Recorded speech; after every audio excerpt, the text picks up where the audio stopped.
scouting report, and I don't see nothing but bums. You and your whole entire world know that I am the one. You and your squad ain't got nothing for me. Your organization is looking stressed, and now that you haters is running from me, I know that you see that I'm highly blessed. Here we go, here we go, here we go, here we go.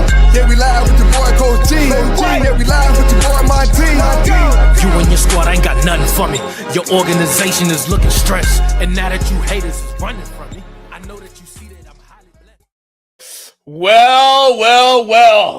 The boys are back in town. Episode 46, the first episode of the new year, January 7th, 2026. Welcome into a new episode, a new edition of The Rewind, brought to you by Global Sports Entertainment 3. I'm the captain of this ship and forever be the captain of this ship, Monty Moss. My co-host, Bryant Garvin, will join me momentarily. But as you can see, there's been some reconstruction to some things here on The Rewind. That's the power of having a little bit of a break. And a lot of things has happened during the break. And we want to say thank you again to all the love and support that we've received for the year of 2025, launching in January 2025. This marks a year, this date here, January 7th, first Wednesday of the new year that we launched last year in 2025. 2026 is what it's all about. This is what we're here. So the long grind is ahead. We're back to the ranch, as my grandma used to say. We used to wake up for school in the morning. And it's good to be back here on The Rewind. I hope you guys missed us. Matter of fact, don't even miss us. I hope you guys missed me, your boy. We're back. Playoff football is around the corner. We got a pretty good lineup for you guys coming tonight here on The Rewind, joined by a really good guest, Temple alum. Brian is somehow, some way, using his Temple blood oil to continue to bridge the gap with some Temple alums. So can't wait to get him on momentarily. But if you haven't, please like, subscribe to our YouTube channel at @TheRewind_GSC3, as well as follow us on all our social media platforms at @TheRewind_GSC3. We had a little bit of a boost in subscribers during the Christmas/holiday break. So thank you to all of our new subscribers that are here. We've had some pretty good engagement from our shorts on our YouTube page, from our reels. And the Lane Kiffin one right now is the highest rated on our YouTube channel. So again, all grace to the good Lord, but thank you to that. We got a long year, 2026 in January. We're already going to be on the road again in 2 weeks. I won't disclose just yet. I'll disclose that next week on episode 47. But episode 50, I'm trying to do something together for our 50th. That's a milestone that a lot of podcasters, a person that have platforms, don't get the opportunity to get to. So I'm just excited to be back in front of you guys, man. This has been an awesome journey, awesome ride. Man, we've had a lot of great guests, man, 2025, man, from ESPN to Fox, the NBC, to officials, to sports agents, to professional players. I mean, it's just been a joy to have 45 episodes in 2025. That's literally an episode a week. I'm sure we can go more if we wanted to. And, we've only took 2 breaks in 2025, and all grace to the good Lord to be able to do this. So hopefully, with God's grace and God's ability, I got 45 more in me, if not more, for 2026. But we're going to have some fun. We got some things on the agenda board that we need to take care of as the year goes on. But I'm just excited to be back. Let's get this thing cracking. Let's get my co-host in here. He's a 4-time state champion. He is also a Temple alum, Oklahoma's finest, from Chicago, born and raised. His Bears are in the playoffs for the first time since 2018. I know he's happy about that. He's also in the Newark Hall of Fame. 400 career wins in his co-head coaching career. He's coached both football and basketball, and somehow, some way, he starts the year off on some other stuff. I'm not sure. Maybe Smoking on the peace pipe, baby. I'm bringing it back. I'm smoking on out. What say? BG Bryant Garvin's in the house. BG, man, welcome in. Happy New Year, 2026, our first episode of the year. What's good, brother? How are you? Good to see you. I'm chilling, baby. I'm on the high. The Bears are in the playoffs. He's you know what I'm high. saying? They're damn right. Boombooklat. You motherfucking right. Ben Johnson and the boys are back for the first time since 2018. And I know you're happy about that, man. But I know Chicago fans are it's a good time to be a Chicago Bears fan. Soldier Field is rocking a lot more. I'm nervous. I'm nervous. It's the first time being nervous because we got to play the Green Machine again. And there's a lot of Green Machine fans on my page, and personal page, especially in our group. We got some relatives of what's my man is the defensive back and receiver, play both sides. I forgot his name. I cannot think of his freaking name for nothing in the world. I just had it. But but yet, we're the green machine destroyers. We're at home. We're going to dominate them yet again, with or without their quarterback. I don't care who's there. We're going to smoke them, smoking them out, Smoke them on out. smoking them right the hell on out. Smoke them on out. Woo! Let it ride. Hey, man. Give me 2 claps and a Ric Flair. Woo! Let's go, baby. All right, Let's go. So before we get started with tonight's episode, how was your holiday break, Christmas? Our last episode, you weren't there. Episode 45, John Spencer was on. Shout out to John. You weren't there. So give us a little bit of a behind the scenes of what your holiday Christmas vibe was like down there in the East Wing in Easton. Oh, well, I was chilling. It wasn't really nothing to jump off the Richter scales with it. It's pretty much it's an everyday thing. 25th came, the first came, or New Year's came, and then it was gone, and it was done. We're back here. So I'd rather be here than anything because I get to express myself. Myself. It's not therapy. It's this therapy for me. I get to express myself. Woo! You should have never brought me. You should have never brought me to this shit. I'm telling you. And you talking about some unfiltered? Oh, unfiltered 26. Well, I had to deal with you for 43 episodes of 45, and we can easily make adjustments at the line of scrimmage. So, but what you get anything for Christmas this year? What you get for Christmas, man? Because I want to tell you what I got for Christmas. Look, you talking about what did I get you for Christmas? No. What you get for Christmas, so I could tell America what I got for Christmas. Oh, I got this jacket. That's nice. It's nice. Just in time. Is that a vest? No, it's a jacket. It's That's not nice, vest. man. It's nice. Yeah. Got this jacket. I got a couple other Bears things flying around. Okay. It's all Chicago stuff. Okay. Nothing, Dope, man. It's cool. It's a nice little jacket. You know what I mean? And it got some other things, a hat, and dad shit. It's just what it is. We get socks and all that. Socks and all that other bullshit. But yeah, what you get for Christmas? Did you get me anything? Hell no. Your ass wasn't here. Oh, okay. Wait, what? Oh, that's see what happened. That's okay. Well, last year, Brian got me this beautiful cologne, man. Still have it, by the way. It's really good cologne. But I'm a little disappointed that you didn't get me now. But that's okay. We'll worry about that next year. I did, but I'm using it because you wasn't here. I had the nice cologne. I always do the cologne thing. It smells fantastic. By the way, coming down to grab. I'm coming down to grab my gift. I spray it on my underarms here. I spray my neck, spray my bows. I spray it everything. I'm coming to grab my gifts. No worries, brother. Well, Christmas was good to me in a sense. It probably was my first year that I was really in a blah mood. I guess that's a lot of people for the sake of 2025. 2025 was a crazy year when I think about it, both good and bad. And I was in like a really blah mood, but God was good, man. My homegirl, my dog, she got me this beautiful watch. Shout out to her. She was amazing in the selection. She knew what I liked. She got it for me.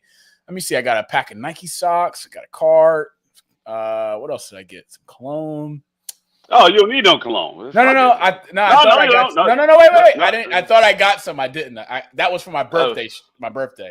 Bullshit. Oh, that's not. It's not. And on top of that, you know what? I was like, just want to try something new. I've been a dog dad before, and I was like, let me try. I thought about like fishes. I love fishes, like a nice fish tank. Get some fishes in there, trying to mix things up. But I say, you know what? I'm gonna step a little bit into the unknown, the impossible. And my best friend's a cat dad. I say, you know what? I'm gonna get me a cat. So I go to the animal shelter and I'm trying to pick out, which one I want, trying to get a vibe, whatever.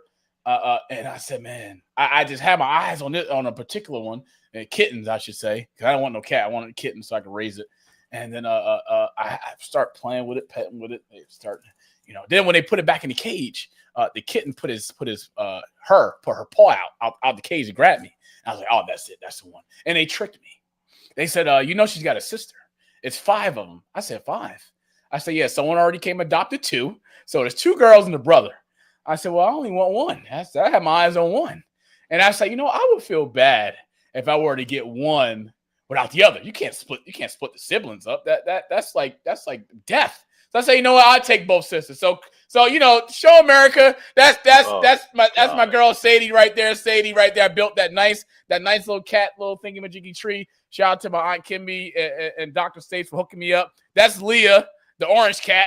I didn't know nothing about orange cats, but man, the orange cat, she's crazy, man. She is the troublemaker.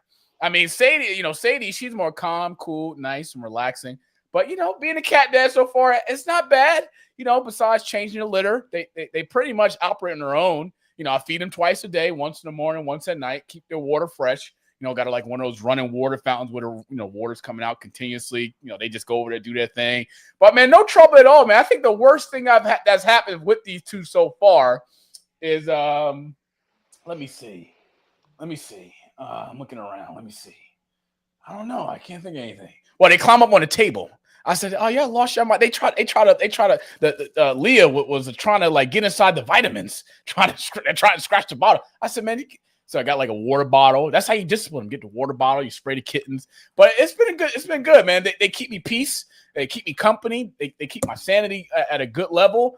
And they almost knocked over my PlayStation. I haven't touched that in months. But I was like, well, whatever. But all grace to the good Lord, man. It's good to be a cat dad. But in other news, Brian, if you didn't know, during the holiday break, I know Brian's talked about his break and our break, but we want to give a special congratulations. I know we talked about it before.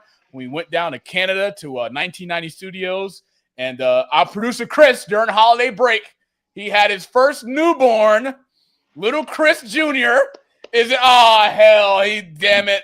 I told Chris not to put no Cowboys gear on this baby. The baby's already starting off bad. I'm going to have to order him some Patriots gear or something. He's got to wear a winning team, something other than the Cowboys. But congratulations to our producer, Chris. Bryant, man, take me through it when Jayla, a.k.a. Kirby, was first born. What was those moments like for you? Well, if you see the baby there that was smiling. Put the baby back up, Chris. Put the baby back up. The baby, I held Jayla just like this, and the baby here is smiling. Jayla, I held her like that, and she looked like she gave me 14 different damn attitudes. I said, I looked at her and I said, well, the hell with you too. Like you came out with an attitude. Little do you know, you fast forward 26 years, I get the same goddamn attitude. It's just looking at me like, oh yeah, you're going to do this and you're going to do that. Same thing. So you're going to have a good kid there because he's going to be smiling. And, if you have a daughter, I hope you have the same pain that I have. Well, hopefully for the sake of our producer, Chris, this is probably his first one for a while. I'm not sure his plan. But can you go back to the other one, Chris, where we got the Cowboys gear on? You see, America, this is a part of the problem right here in America. This is a part. This is exactly. Now I see why the Cowboys organization and their fans are delusional. We starting off the babies, the next generation of your family, on the wrong foot. There's 32 teams in the NFL. Why? Why do we give – we don't even give the baby an option. We poison them early by just saying, you know what? We want our baby, our son or daughter, to like America's team, the Dallas Cowboys. You see his face? He don't even want to wear it.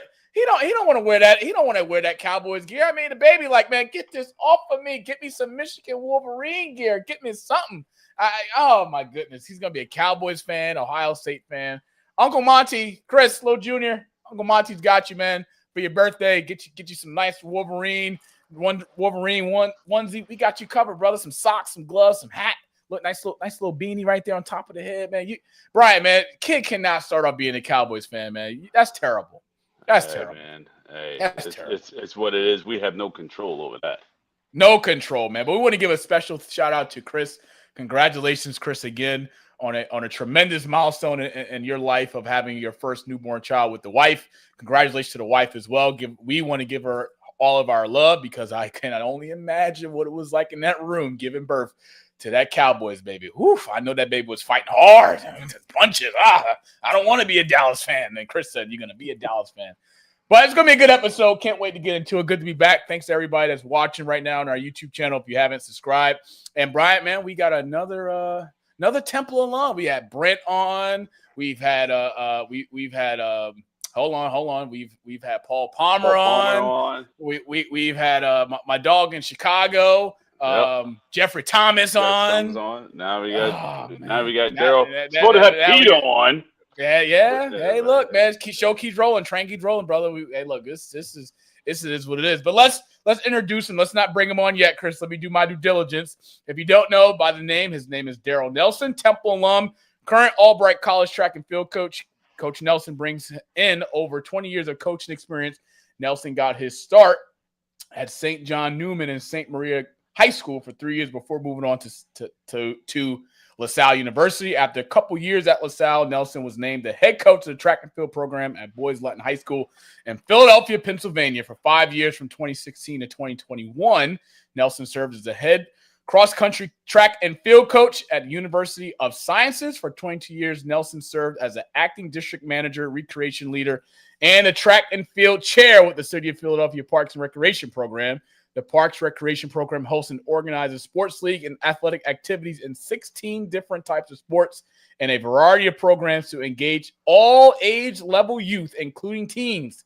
Nelson graduated from Temple University with a Bachelor of Science in Sports Management, and he will later go on to earn a degree in Master of Education in Multicultural Education from Eastern University and receiving a Master of Education, in Multicultural Education post-bachelor, also from Eastern University. Now, listen, folks, we talked about this guy coming on in March of 2025. I got with Bryant before the break, and I said, hey, listen, I got a few names for the new year.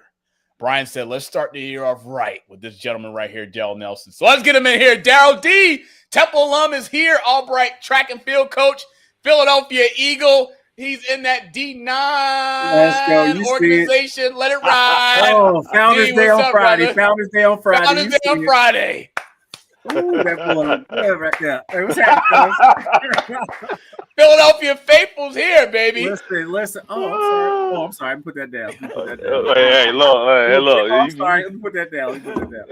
No, it's good to be here, fellas. Thanks for the invite. Hey, Darryl, man, I know we talked about this prior to the show tonight, but I had to, when I was saying to myself, we got Darryl coming on, man, I said, man, I'm going to surprise him with this, man, because this right here, this picture right here is, man, that was a great outing right there. Brian, that was your best thing. One of the best things you done was inviting me to Darryl's house, man. Pool party, not the pool party. Woo! That right there. Look at the people. That's my the family. That's my LB on the top right there. You know what I mean? Shout out here. You know what I mean? Woo! Look at that right there. Look at the fan right there. We got Asia. Shout out to Asia's in the house. That was a good time, man. That was a good time. If you remember that one. I do. I sure do. It was a little different. Hey, look, I can't wait to the next pool party. Oh, boy. Listen, I tell you. Listen, we try to make sure everybody's happy and everybody have a good time. So that's what's all about. It was a lot of liquor. I don't know anything about that, sir. I don't remember anything anymore. As a teacher, as a coach, I don't know anything about that. As a podcast host of a brand, I have no idea. I do not recall anything from that. Listen. That was years ago. Yes. Man. Is this the time that we talk about how me and Brian met? Yeah. Hey, all right. Story time. Let's get into it. At Temple University, they asked me to be the host for a young man who had a lot of talent. He was a tight end coming from Chicago area. And I was like, you know what? All right, cool. I'm with it. So me and B hook up. I take him everywhere. I mean, everywhere. So needless to say, I was hoping he had a good time. And I was hoping he joined us at Temple University. I did not know about his flight plans for the next morning. So, so actually I had more fun on his recruiting visit than I had on my recruiting visit. He had to wake me up to get him to the plane. Luckily, he made it to the plane, and he did sign with Temple. So, and there we go. That's slam dunk. That's the PG version. The PG. That's the PG version. Yeah, because you can't go into details about the other version. No, sir. That was different. Yes. And not only that, before we get started, I got to give a shout out to my kids, Shane, Sean, Giovanni. Love y'all. Of course, Albright track and field, cross country track and field. Love you guys, and all my students at Academy Park High School. So there you go. Thank you, guys. Absolutely. Shout out to the fam. Shout out to Daryl, two lovely children. Yes. I've had the opportunity to meet them. They are bright scholars. Oh man, it's just I'm happy you kept it PG, Dad. But you can be a little loose. You can be loose. You know, I'm just trying. Hey, careful with that shit. We got practice on Monday, so I got to come in there. You know, you ain't lying. You got people watching. I just want to see my player. I want to see my player. I want to see the runners, and that's all I want to see. I don't want to see no. I don't want to see no. You know, we're good. So let's keep it going. I tell you what. I put it like this. My flight was about at 10:30. And I got up at 9:15 in the morning, and the two words came out of my mouth. Said, I looked to my left. I ain't gonna say who with who, but I looked to my left and said, "Oh shit!" I said, I ran in. I said, Daryl, Joe, fucking plane's gonna leave at 10:30. I said, it's 9:15, dude. I got to the motherfucking airport at 9:49 and got on that damn plane. I didn't take a shower. My balls were sweaty. Everything was like I had a hangover. My head was banging. It was just wild that night. And I got my ass on that plane and went back to Oklahoma. And made it to church the next day. Very good. Very good. Look at Bryant. Look at Bryant, man. Congratulations, brother. Look at God. Look at God. Hey, look, my message for this entire year. Oh, listen, push, right? People push. No, not up tempo push, not push the pace. Push. You know what that stands for? Is pray until something happens. That's all I got to say. Push, baby. You like that? Shout out to my Reverend Wilson. Gave me that gym this past Sunday at church. I said, I'm gonna take that and use it on the podcast. Push, baby. Push. Let's get into it. Our college football semifinal. I know things have changed the last time we were here. We were talking about the preview of the college football playoff before, but now we already a little bit past. And here's how we got here for a college football playoff. 12-team set. Tulane and Texas Tech. That game will be the determination of who will play between Georgia, and then we got Notre Dame, Oklahoma. Winner plays Ohio. Wait a minute. Ohio State's not in it anymore. The hell is this? Pat, boy. Somebody ought to get fired up in here. Oh, hell no. Chris can't let go Ohio State losing. Don't worry. Denial. He's still in denial. Oh, hell no, man. Somebody ought to get fired up in here putting this garbage in. Somebody ought to get fired. This is why the power of the pivot. Here we go. Here's how we got here. Oregon with a 51-34 win over James Madison. They went on to beat Texas Tech to get to the semifinal. Then we had Alabama, Oklahoma. Alabama 34-24. They went on to the Rose Bowl to get slaughtered by Indiana 38-3 with a rematch against Oregon, which we'll get into. Ole Miss.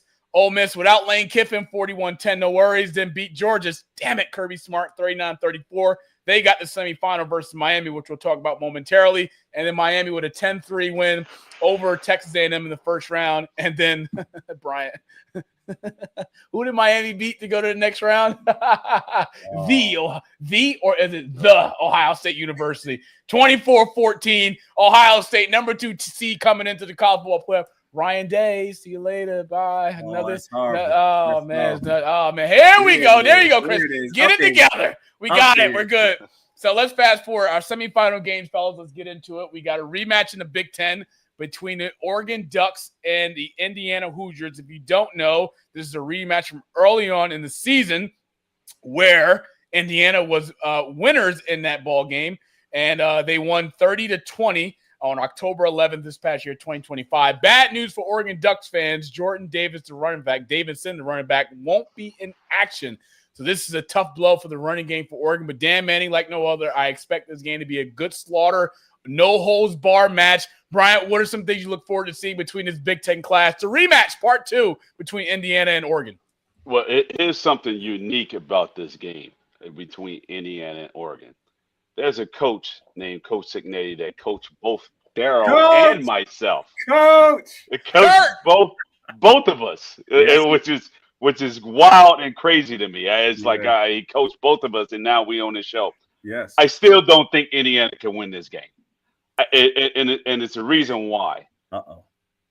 Oregon has been there twice, and they've failed twice. They can't be the Buffalo of college football. They just can't. Just Buffalo Bills. can't. It can't be the Buffalo of college football. I think they're going to prevail. I think it's going to be a close game. I think it's going to be so close. I'm not going to. I'm not going to say 3. I'm not going to say 3, but I'm going to say 3. I'm going to say 3, and I think it's going to be like a 40, 45, 42 football game. 38, 35 football game. I think it's going to be. I think it's going to come down to a field goal. I think it's going to come down to special teams. It's going to be that close. And this is why I'm saying this. Why? Indiana should have lost to Penn State. Oh my God. That's why I'm saying it. They got lucky to win that game. Oregon has been there. No, it was late in the season. Oregon has been there already. They got a taste of that, and they're pissed. I don't believe that they are Buffalo of college football. You can't go into that game, and you've played them already, right? They played each other already, right? And you've taken that L against Indiana already. They're not going to come back in there and lose this game second time. It's hard to beat a team twice. You just can't. It's hard. It's going to be a tough game. So and I think they're going to split this. I think Oregon is going to be in the finals. I think if Coach Signetti heard you say that just now, we would probably smack fire. We'd be doing county fair 5 o'clock in the morning on the ice field like we always did. So let me break it down to you. This is the same Indiana team that beat Ohio State at Ohio State. Am I correct about that? Then beat Penn State at Penn State, right? Mm-hmm. Okay. So that gives you enough information right there that they can play a physical game. Similar to how San Francisco is like a speedy team, things of that nature. You got to punch them in the mouth. Indiana's going to punch them in the mouth. And just doing old school punch them in the mouth football, I have Indiana by 7. Ooh. By 7. I'm not mad at either prediction. Personally, I just look forward to a good matchup. I do know Dan Manning in his career, he don't lose twice, especially in big games, right? This is a Big Ten matchup. Both teams know each other extremely well. It'll be a good challenge for Indiana if they wanted to get to a national championship. And as Bryant said previously, and I've been attested to this of doing my homework, Kirk Cinetti has gone everywhere and changed the program from losing situation to winning, but he hasn't got over the hump. He hasn't got over the hurdle. This is the best position he's been in as a head coach ever in his career, and that's in the semifinal of a college football playoff, 1 win away from national championship. Can he get the Hoosiers over the hump to get to a national championship? I think Dan Manning, man, he's hungrier than ever. But the good news is all the final 4 coaches are all from Saban's tree. Yeah. And they all bleed that Saban blood, which is a good thing if you're Nick Saban, because that's a blessing to have all 4 of your former assistant coaches in big games, semifinal games, 1 win away from national championship. So, man, it's hard for me to pick one. But if I had to put my money on it, man, to beat the man, you got to beat the man. And I'm going to go with Indiana. They're going to beat Oregon. It'll be close. Listen to him, Brian. Oregon's got to show me. Listen to him. You want to beat you. Look, you lost. You lost. Show me. Because if Oregon beats Indiana, by far, I think Oregon's got a 85 to 90% chance at winning a national championship by far. This here is a national championship game right here. Whoever wins this game is going to be national champions 2026, 2025. And you're missing one of the biggest ingredient, HTW, Heisman Trophy winner. Heisman Trophy winner. And the number 1 draft pick this year for this upcoming draft. That's another reason why he has to play the way he has to play. Mendoza's got to have a great game. He's got to have a great game. Right. Every single tough football game, Mendoza has not came through. Played. He's came through, but he hasn't played that well. You have to look at it. He hasn't. He really hasn't. Look. 6 touchdowns and 5 interceptions. Listen. Think about that stat. No. Think about this stat. Do you remember that game against Ohio State, that 3rd down conversion? The time frame in that game and the way he was able to deliver on 3rd down to seal the deal. I mean, this guy's had 36 touchdowns, 6 interceptions. The guy's a Heisman Trophy winner. Tell him. They stroked Ohio State all year long. You and I know that they was fucking ass. I'm telling you, Jeremiah Smith, love him to death, but you know that he's a freaking stiff football player. He's stiff. He runs like a robot. It's just what it is. Great athlete, can catch the ball, but he's a stiff one. Not super fast. He can't blow the top off. He just can't. Though they cover him like a fucking glove. So at the end of the day, without Jeremiah Smith being productive only twice, they don't really have too much. Ohio State is not going to kill you. Well, they're not going to do it. They're going to pound the shit out of you and try to win the games. But look at it. You got to understand. I'm understanding. Right. Indiana almost lost to Penn State, which almost. That's not a loss. Right, they're undefeated. Right. They got lucky. And they lost to a almost lost to a depleted Penn State. Oregon has a lot of freaking weapons. A lot of them. And so does Indiana. Indiana has some too, but not as much as Ohio State. They have cute uniforms too. They got cute uniforms. They're cute. But I'm sitting here. I'm trying to say is that he hasn't really showed his true face, what he can do against an extremely good team. This is going to be a test to see what he can do. Is he going to throw 2 picks this game? No. We don't know. But if he does, you're in shit world trouble. And it's just what it is, because you're not going to stop Oregon's offense. You're just not going to do it. We'll see. It'll be a good one. You guys get an opportunity at that game January 9th, 7:30 on ESPN. I look forward to that one. But the game I really want to talk about, because I look at this game, it can go either way, and that's Ole Miss going against Miami. Now, for those of you who don't know, Miami beat Ohio State to get there, and Ole Miss beat Georgia in a close one. And I don't even want to talk about Ole Miss versus Georgia game. Save me the trouble and save me the heart rate that I'll probably get to if I were to break the tape down on what Kirby Smart and that crew was thinking. But we get Ole Miss and Miami, 2 good teams this year. I know everyone's talked about the departure of Lane Kiffin going to LSU. Ole Miss has answered the call. They've answered the challenge. And just when you thought things could get any worse, it did. So now going to this game, Ole Miss is going to be without their defensive coordinator, who pretty much was forced by Lane Kiffin to say, hey, if you don't get on a plane right now to get back to Baton Rouge, you won't have a job with me, because Ole Miss is going to be without it. And Ole Miss, they got a pretty tough matchup. 2 good quarterbacks. Carson Beck, I think, was at a really tremendous year from Miami. But these 2 teams right here, Bryant, is going to go either way. But from all the news I should say, coming into the game against Georgia, and now we get to preview this game right here before Thursday's matchup between the 2 programs, man. What has been your reaction to how the Ole Miss football program as a whole has handled this situation, of course, with not having Lane Kiffin as their head coach in the college football playoff? I think, the NCAA is a fucking joke. The way that this whole thing is set up for a team to arrive without their coaches to make valuable decisions on the defensive end and offensive end, it's a disservice to young men. I'm not going to call them kids because they're young men. A lot of those guys are 21, 22, and 23 years old, some 24. But however, to not represent your school well in a pivotal moment like this, they need to basically, because the schedules are off, the calendar is poor, back it up another week or 2, play earlier, and then next thing you know, you won't have this problem going down, because it's a loophole. It's the NCAA loophole. Back it up. You got the portal is now open. Now everybody's recruiting while they're playing games.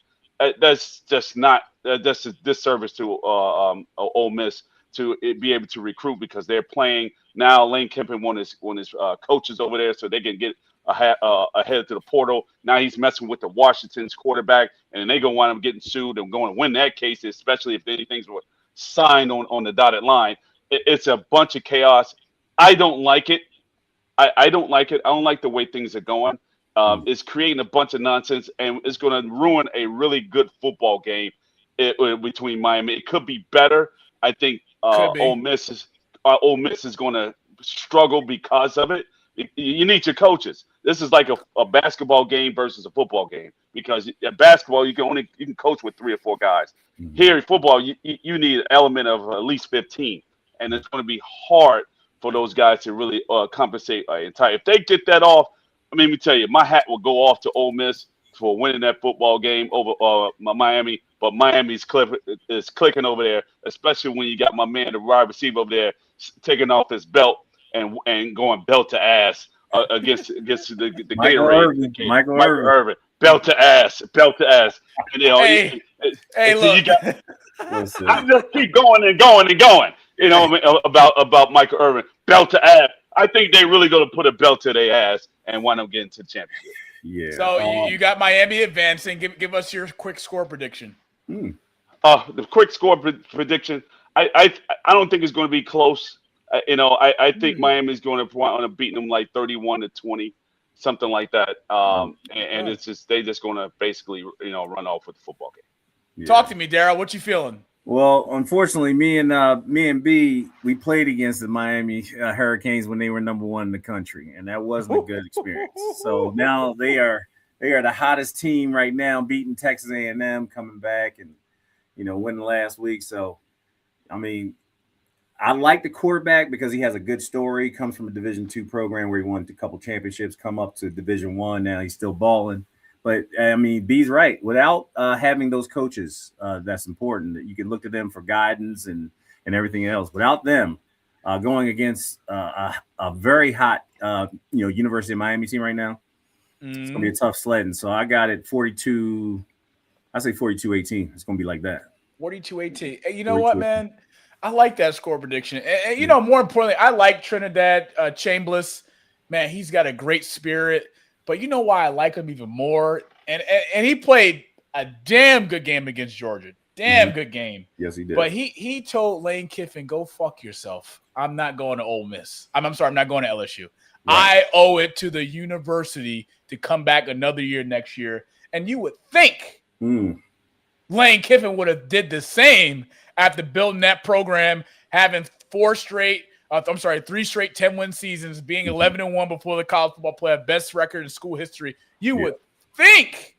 But as Brian said, he's left Ole Miss to go to LSU. Same thing. LSU just gave him a little bit more perks, a little bit more playground to play with. So I like Miami, man. Miami right now is on an all-time high. Offense and defensively, they're clicking on both sides. Carson Beck, he's played tremendous throughout the season, who I thought was going to be the difference maker for Miami if they wanted to advance and put themselves in the position of what they're in right now, which is a college football playoff semifinal game. But, man, Miami's got it everywhere you look at. I mean, I can go up and down the roster for Miami, and they're 12-2 for a reason. And they're one of the scariest teams, the hottest teams in college football play. I mean, the fact that they held Ohio State to 14 points, and Ohio State, had one of the supreme offenses in the country. They shut them down. Texas A&M only held them to 3, and Texas A&M was a top 5 offense this whole year. At Texas A&M. At Texas A&M. That's a true road win. Yes.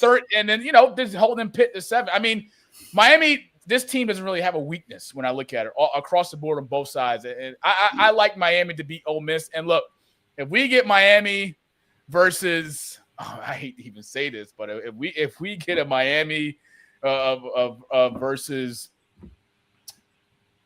Indiana, God Almighty, you already know it's gonna be a rough day. God Almighty, that puts Miami back on the pedestal. Hey, look, even if we get Miami versus Oregon, God Almighty, what a matchup that's gonna be for the national championship, man. I like both of them.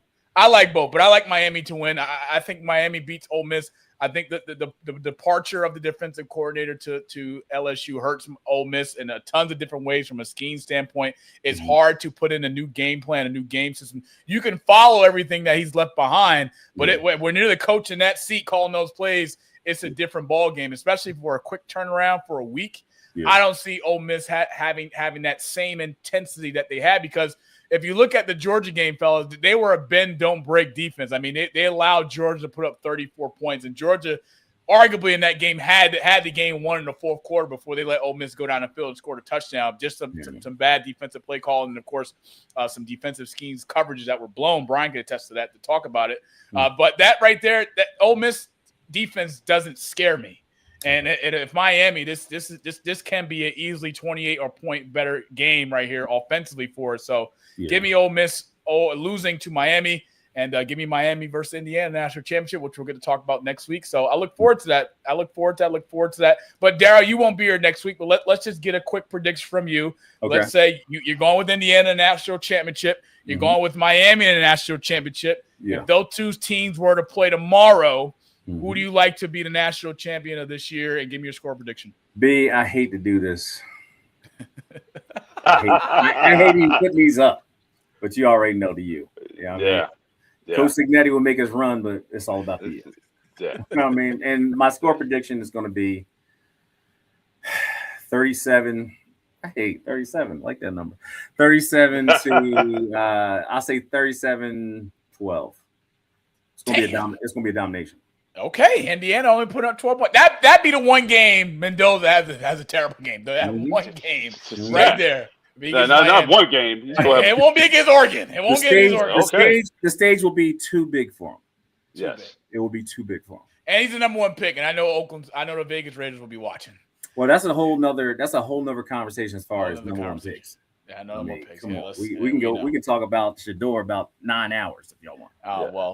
Hey. Well, speaking of Shador, we're shifting sides. We're going a different way. Turnover. We're switching gears to the NFL wildcard weekend coming up. But first, let's get into the NFL head coaches so far that has been relieved of their duties, as they say.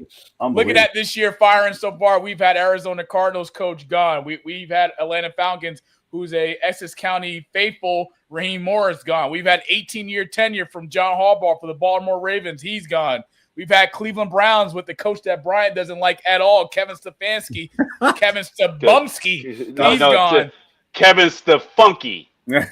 Funky, he's out of a job. Las Vegas Raiders, we've had Pete Carroll, 74 years old. His first year, one and done with the Vegas Raiders. He's gone. If you didn't know, Giants and the Titans, they made their coach firings early on in the season. So those are also two other candidates and destinations that they'll be looking for.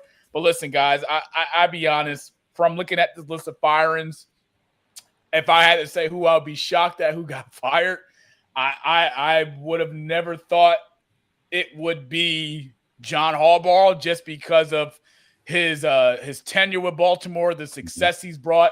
But one of the things I learned from watching the game from afar and seeing some things of how things work behind the scenes, as an organization, let's just look at the facts. The last 3 years, the Baltimore Ravens were knocking on the door for a Super Bowl. John Harbaugh had nothing to do with Mark Andrews dropping the football in the end zone. John Harbaugh had nothing to do with Zay Flowers fumbling. John Harbaugh had nothing to do with Derrick Henry fumbling. I mean, everyone was so high in Baltimore when Lamar Jackson was winning MVP for them. But now that they've had a season that they had, and Bryant and myself came out early in the gates first week of the season, say, look, we expect Baltimore to be right back where they were last year, and that's the AFC Championship, if not a Super Bowl.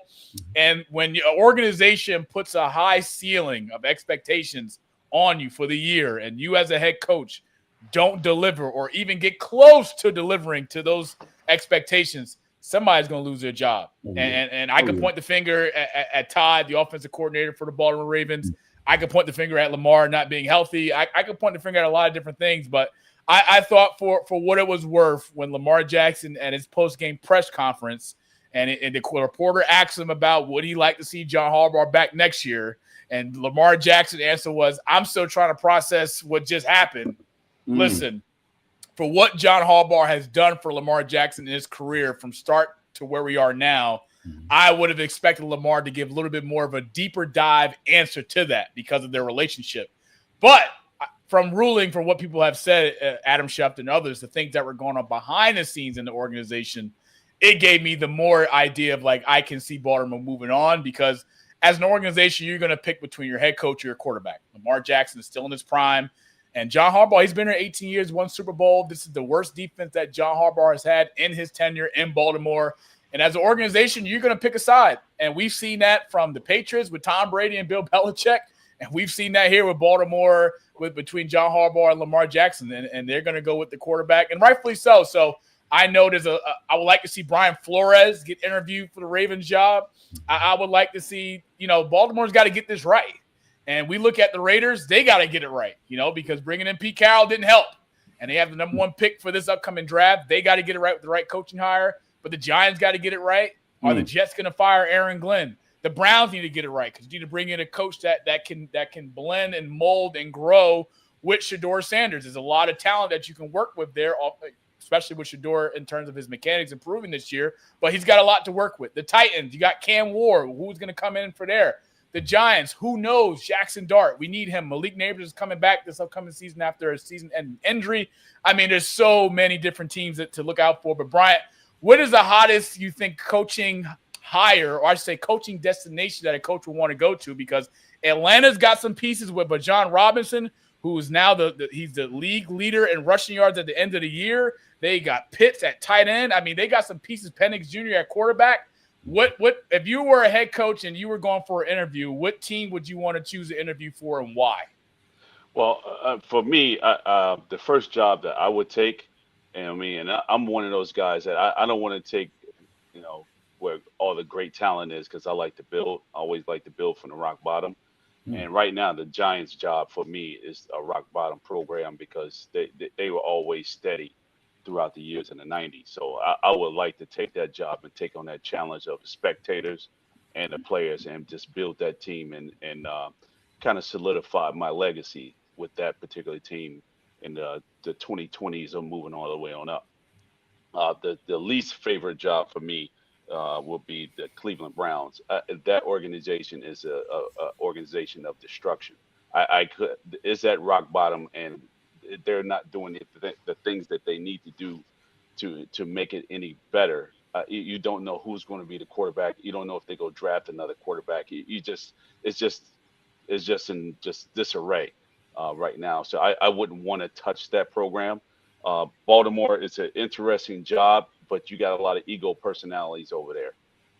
With everyone, you got to share the ball. You got a lot of talent, but it's going to take a strong person over there. Not saying that I'm not a strong person, but they would have a tough time dealing with me, and they want to go. And you just want your own guys. So that's why the Giants will be a great spot.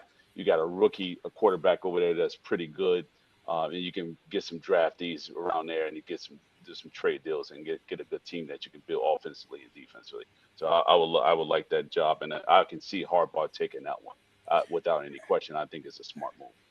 Darryl, let me ask you this, because you know what it's like in a sense in terms of what organization needs to do after a firing of a head coach. But I'm just going to name you a list of the top candidates right now for a job that's as of now, January 7th, and give me your prediction of who you think who should take what job. And I'll just give me the top organization with the top head coach. So right now at the top of the candidates list, we got John Harbaugh at number 1, Kevin Stefanski at number 2. Number 3, we got defensive coordinator from the Vikings, Brian Flores. 4, Clint Kubiak, who is the son of former offensive coordinator and head coach Super Bowl champion Gary Kubiak, who was down there in Denver when John Elway was a quarterback there under Mike Shanahan. Charter defensive coordinator Jesse Minter. Rams defensive coach Chris Shula, who is the son of who? Don Shula. Packers defensive coordinator Jeff Hafley. Vance Joseph, the Bronco defensive coordinator. 9, we got offensive coordinator who's former of the Washington Commanders, Cliff Kingsbury. He's a good offensive caller. I know that for a fact. But looking at those 9, let's just play devil's advocate. We know Brian says the Giants is an organization or a job that he would get. But if you are John Harbaugh, knowing that you are the hottest free agent in terms of the coaching market right now, hands down, in terms of a resume perspective, in terms of an organization builder perspective, in terms of the success he's had as a head coach, what team would you like to see John Harbaugh be the next head coach of? I would like to see Harbaugh go to the Raiders. Whew. You have a rookie all-star running back. You have a veteran quarterback, but you need youth. So you're going to obviously draft a young quarterback to learn under a veteran, which will be a perfect place for that. And then you build around those intricacies. So you get your wide receivers. Your defense is already fast with your D linemen. So you can actually go from there and do very well with that. So that's one. I would like to see you mentioned the defensive coordinator for the Broncos. I want him. Lance Joseph? Yes. Would you like to see him? Look, I want him going to the Ravens. Oh, really? Over Brian Flores? Yes. You put him at the Ravens with his pedigree as far as the defense is already tough. So now you need him to really jumpstart that offense back with the Ravens. But I like to see him there. Flores, I can see Flores going to a Cleveland. I can see him going to a Cleveland. Why? Because you have the number 1 defense already with the Browns. He's a defensive-minded person. You have a young stud quarterback that you can build around. Now you just got to draft linemen to protect them. Once you do that, now you bring some wide receivers in, make some trades, what have you. Now you got a ball. You got a squad, because your rookie who got injured because of all the mishaps with the offensive coordinators, things of that nature. you got a nice little nucleus there with the young guys. So now Flores, a guy who will get in your face and get you right and keep you right. That's what you need in Cleveland. In terms of the Falcons, where do they go, man? Because they got to have a slam dunk hire. And I thought Raheem Morris, I thought he should have come back another year. I mean, he ended the game, he's too beta. Yeah.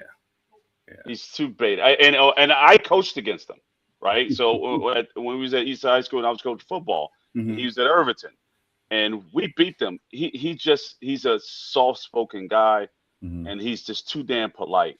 You need some in the league. You need to get after it.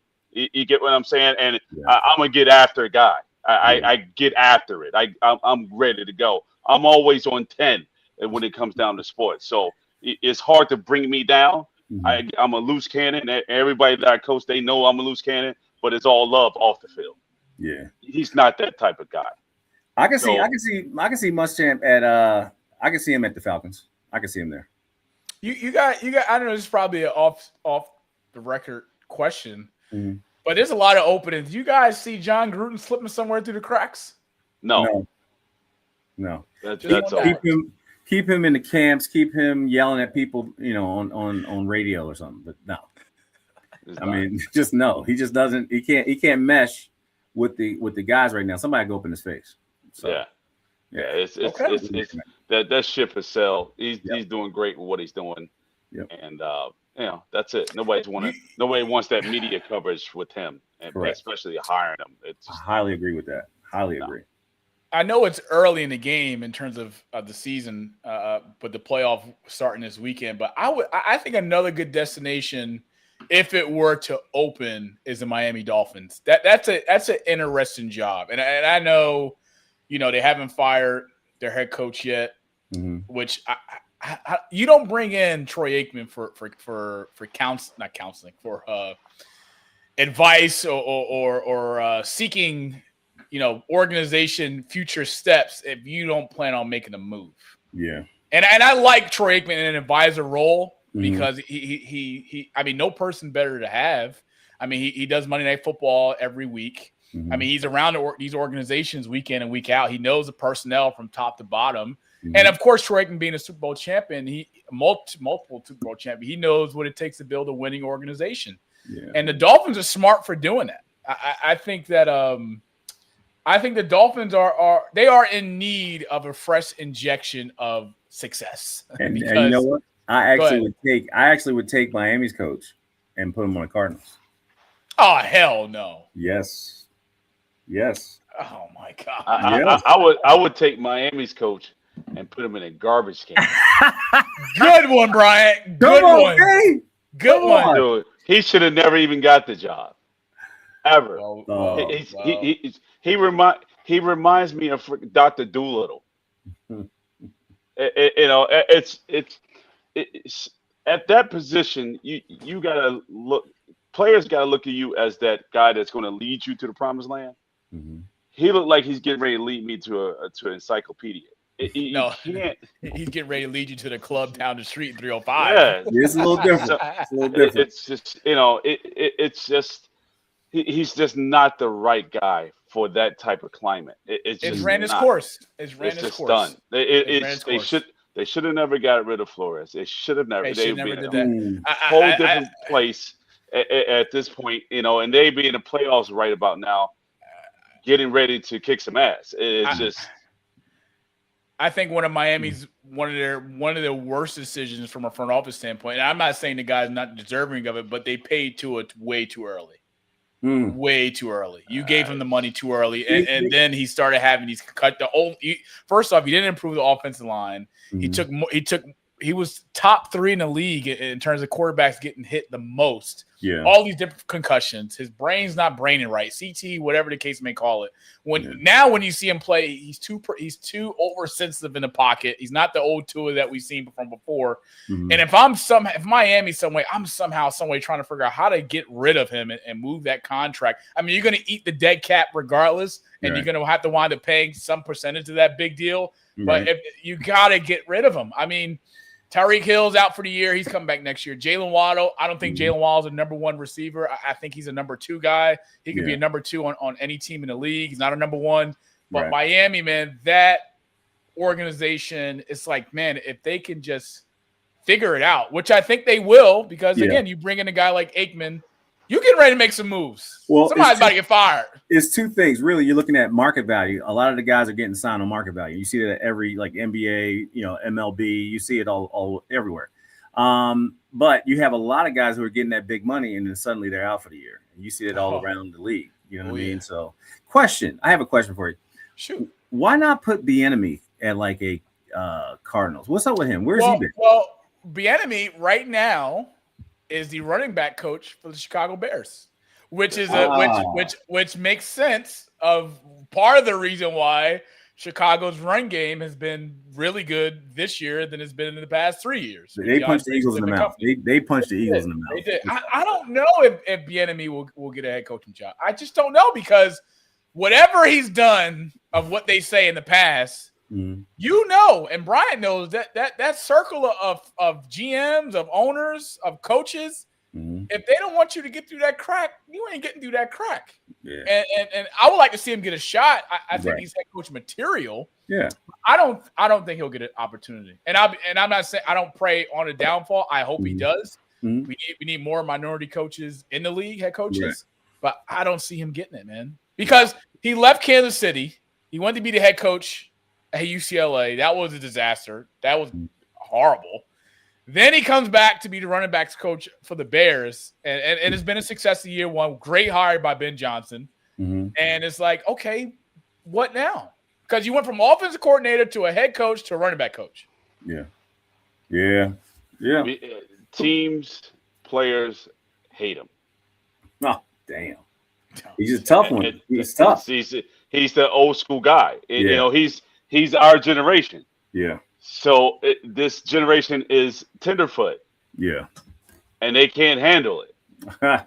They just can't handle that shit. They can't. Yeah. They can't. It's this is the coddle generation. You know what I mean? You can't. And I saw this in education. You come in there, you get after it, you get in the ass, and then now, you got administrators that are soft and soft spoken and don't talk to them like that. I'm here, you gotta basically guide them. No, you gotta kick them in their fucking ass. He said it. I didn't. He said it. It's just what it is. Because guess the world's gonna kick you in the ass. We go have the world coddle you. Nobody's gonna coddle you. Monty, did he get any sleep? It's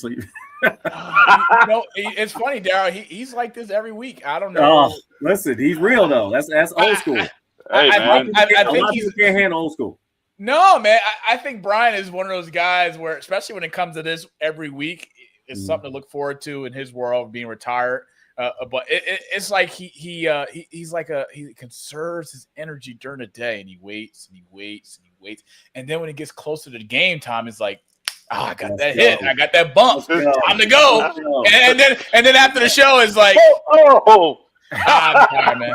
I'm tired. I gotta go to bed. I'm tired. I see you guys tomorrow. I'm tired. I'm going to bed. So it'll be interesting to see what the rest of these organizations do in terms of hiring and firing. We'll keep you guys posted on that as the season goes on. But we got Wild Card Saturday and Wild Card Sunday. Can't wait, boys. And two games we got on Wild Card Saturday. 2 rematches.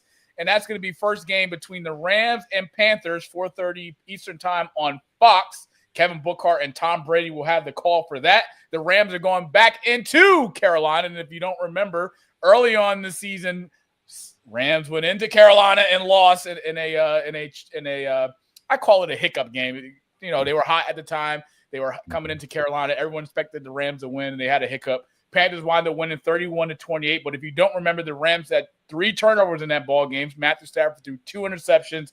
But this is going to be a good one. Matthew Stafford, arguably, in my opinion, if I had to give a vote, he is the MVP of the league this year. Yes, I know I'm a Drake May guy, Patriots May. But anytime a quarterback can throw over 47 touchdowns in the season, that's an accomplishment in itself. The Rams are one of the hottest offenses in the league. Nakua, Adams, I can go on. But this will be a good game right here. And the Rams, I expect them to come for blood because I don't expect Carolina to sleep either. But I like the Rams to win in this one, fellas. I don't see Sean McVay's defense giving up 31 points again.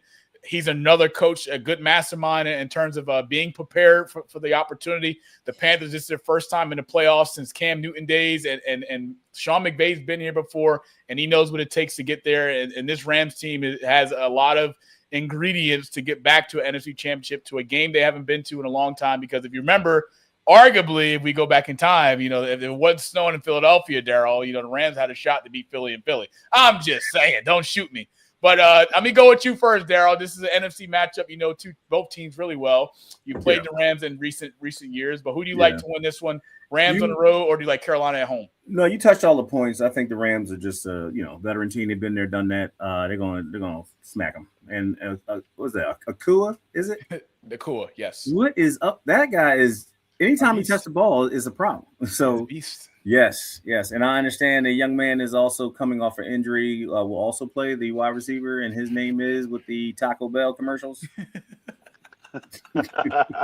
He's back, so he's a problem. Devontae Adams, baby, no better time to have him. Time to have him. He's a problem, and their defense is starting to gel too. So Panthers don't have a chance.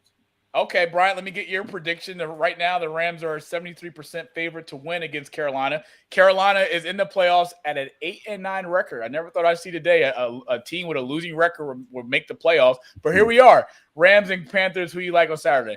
Next game. Let's talk about the next game. What? It's pointless. I mean, why are we talking about this? It makes no sense. 8-9, they. He's crazy. Hey, man, Bryce Young, he's came a long way, man. Bryce Young got his team in the playoffs. Yeah. This is an improvement for Carolina. Look. Let's talk about the next game. That's telling you that this game is not even going. Nobody should watch this shit. It's just like watching Tulane playing against Oregon. Why are we watching that's like James Madison getting in that 12. No business being there. No business. Why are they there? That's what I'm saying. Why are they there? Why are we talking about this game? Don't let Notre Dame hear you. Oh, yeah. Well, next game. Brian is saying no matter what you're doing on Saturday, if you're busy at 4:30, keep it rolling. But what he's basically saying is if you're free at 8 o'clock and you got Amazon Prime, you want to turn into another rematch in the NFC North. The Green Bay Packers going into Soldier Field, Chicago, against Chicago Bears, 8 o'clock Eastern time. Al Michaels and Kirk Kershby will have the call for you guys there. And this is a rematch. Again, if you don't know, these two teams faced off on December 20th, and the Bears won at home in overtime, 22-16. And also, if you don't recall from this game, Caleb Love. Caleb Love. Jordan Love. I'm thinking about Caleb Love, the guard that he's played for North Carolina, who's now in the league. But Jordan Love, he got injured in the second quarter with a concussion. He did not return for this game. He did miss the final few games of the regular season for the Green Bay Packers, so he's had some time off. But I question where he will be in terms of playing wise going into Chicago. But Brian, I'll start with myself. Just a few facts, Brian, because I do my homework. I bring the facts, right? And Darryl, you can comment whenever you feel. This is the first playoff home game for the Chicago Bears since the 2018 season. And during that season, they lost to the Philadelphia Eagles at home. Eagles came in there on the road. Philly went into Chicago, cold Soldier Field in January, beat the Bears. But it's a new regime. It's a new world order, NWO style. Ben Johnson is here in year one. He's revamped the Chicago's Bears offense entirely. Caleb Williams has succeeded at an all-time high. I know Brady's somewhere kicking himself like, damn it, I wanted Ben Johnson, but I couldn't get it done because he decided to go to the Chicago Bears. Brian, I look forward to seeing what Caleb Williams will do in this game and his first career playoff game against Jordan Love, Matt LaFleur, and the Green Bay Packers. But quick stat from that game and Chicago's win in overtime, Caleb Williams was 19-34, 250 yards passing, 2 touchdowns. DJ Moore had a really good game receiving-wise, 5 receptions for 97 yards and a touchdown. The Bears had 400 total yards of that game, were 2-11, though, on third down, and they had 10 penalties for 105 yards. So, Brian, my question to you is, how confident Ben Johnson, year 1, playoffs, Soldier Field, NFC North rematch, Jordan Love coming in. He's pissed off that he left in the second quarter, by the way, with a concussion. How confident are you to see Caleb Williams in his first career playoff game at home get a win over the Green Bay Packers? We lost the last 2 games of the season, and if we would have won those 2 games, I'll be like this, shake it. But understanding that we lost the last 2 games, we're not coming out there like that. This is a whole different type of, Bears team. Jordan Love, I think Jordan Love is the second best quarterback on it. I think the backup is better. Oh my God! Stop it! No, this is why. This is why. Because this is why. Because the speed of that damn backup quarterback is unreal, and then Jordan Love don't have that type of blow off top speed. Jordan Love is not freaking like efficient with his passing either. He's just not. He's just not. I watched him all year long, and he's just not. So he's not your atypical elite quarterback. He's just not that guy. So it's going to be a very good game, and this one will come down to 3. I think this one's going to come down to a field goal, and I think the Bears going to win it again in the fourth quarter. Oh Mike, that's the bias in you. I understand. That's no bias in you. Darryl, that stays up there all the time. Darryl, it's just what it is. Yes, can I help you? This is what Bryant has failed to understand. Okay. Right? Because he swears he knows the game. He knows everything. Yes. First off, Jordan Love is coming back after not playing the final 2 games of the year. That's extra rest for Jordan Love, which is scary. Yeah. Second. Oh, you should be worried if you're a Bears fan. I'm not worried about that. Second, Jordan Love, there's going to be hell to pay for the Chicago. Oh, yeah, it is. It is. Hell to pay. The Bears, I look forward to seeing what their run defense is going to do against Josh Jacobs, because Josh Jacobs is healthy. And I take Josh Jacobs. I mean, look, DeAndre Swift, he's going to do his thing too. Chicago's got to establish the run game, because they cannot have a repeat of what they did in the last matchup. They split the season series 1-1, which is expected. And they lost in Lambeau, but won at Soldier Field. But it's going to be a good game. Darryl, man, give me your prediction, man. If you are a Bears fan, Darryl, give me – honestly, and I know you're an Eagles fan. Yeah. Should you be worried with Green Bay coming into town? No. Okay. We beat them in Brazil. I enjoy watching my Birds beat them in Brazil. I saw what Love can do. He's not that guy. And you're missing the most important piece. They don't have Micah Parsons. He's out. They don't have Parsons. Without Parsons, you don't have a chance. The reason why you brought Parsons in was to be that guy to lift you over a Chicago. You don't have him, you're going to lose. So, yeah, I'll stick with the close game, but I think they'll win by a touchdown, of course.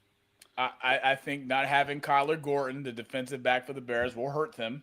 He is their top corner. Not having that on Saturday, Jordan Love will find a way. Okay. I'm not saying that's a difference maker, but matchups, they will find a way. I don't care who wins personally. I would like to see Chicago win, but then again, I don't give a damn. Yeah. If I were to be honest, I'd rather see Chicago lose, because Green Bay's more exciting in the playoffs than Chicago. You know, I just think they need more heated seats for the fans in Chicago. That's all. Yeah, that too. Maybe they can put that in a new stadium in Indiana. They're gonna need it. So the Indiana Bears. It'll be a good game, Brian, for sure. I know you'll be somewhere watching the game, excited with all your Bears gear on. 8 o'clock Eastern time Saturday night. Al Michaels Kersby will have the call. Let's see Caleb Williams' first game in the playoffs. I don't know. Well, Brian, let me ask you this, man. What color is his fingernails going to be this week? Oh, do you know? Do you know? Do we want to talk about it? We want to talk about it? I mean, listen. You know what the color's going to be? Yellow and green.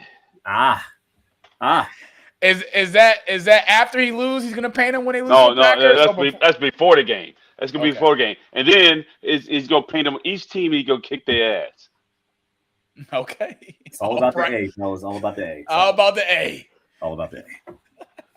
Sunday, we got 3 games actually for Wild Card Saturday. I look forward to seeing it, but I'm only going to talk about 2 because the last one, I'm going to save that for next week just because I'm going to be humble about it. But the first game I want to talk about is the Bills and Jaguars, 1 o'clock Eastern time on CBS.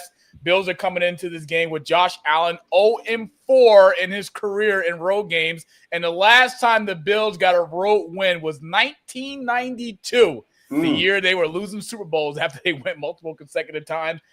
Trevor Lawrence has had a really good year. I've loved what this organization has done with their new head coach. He's come in with all the right identity to put the pressure in terms of preparation for Trevor Lawrence and this team. Not having Travis Hunter, I would have loved to see him be on this ride for the Jaguars in the impressive year that they have had. Being at 13-4, they're 7-2 at home.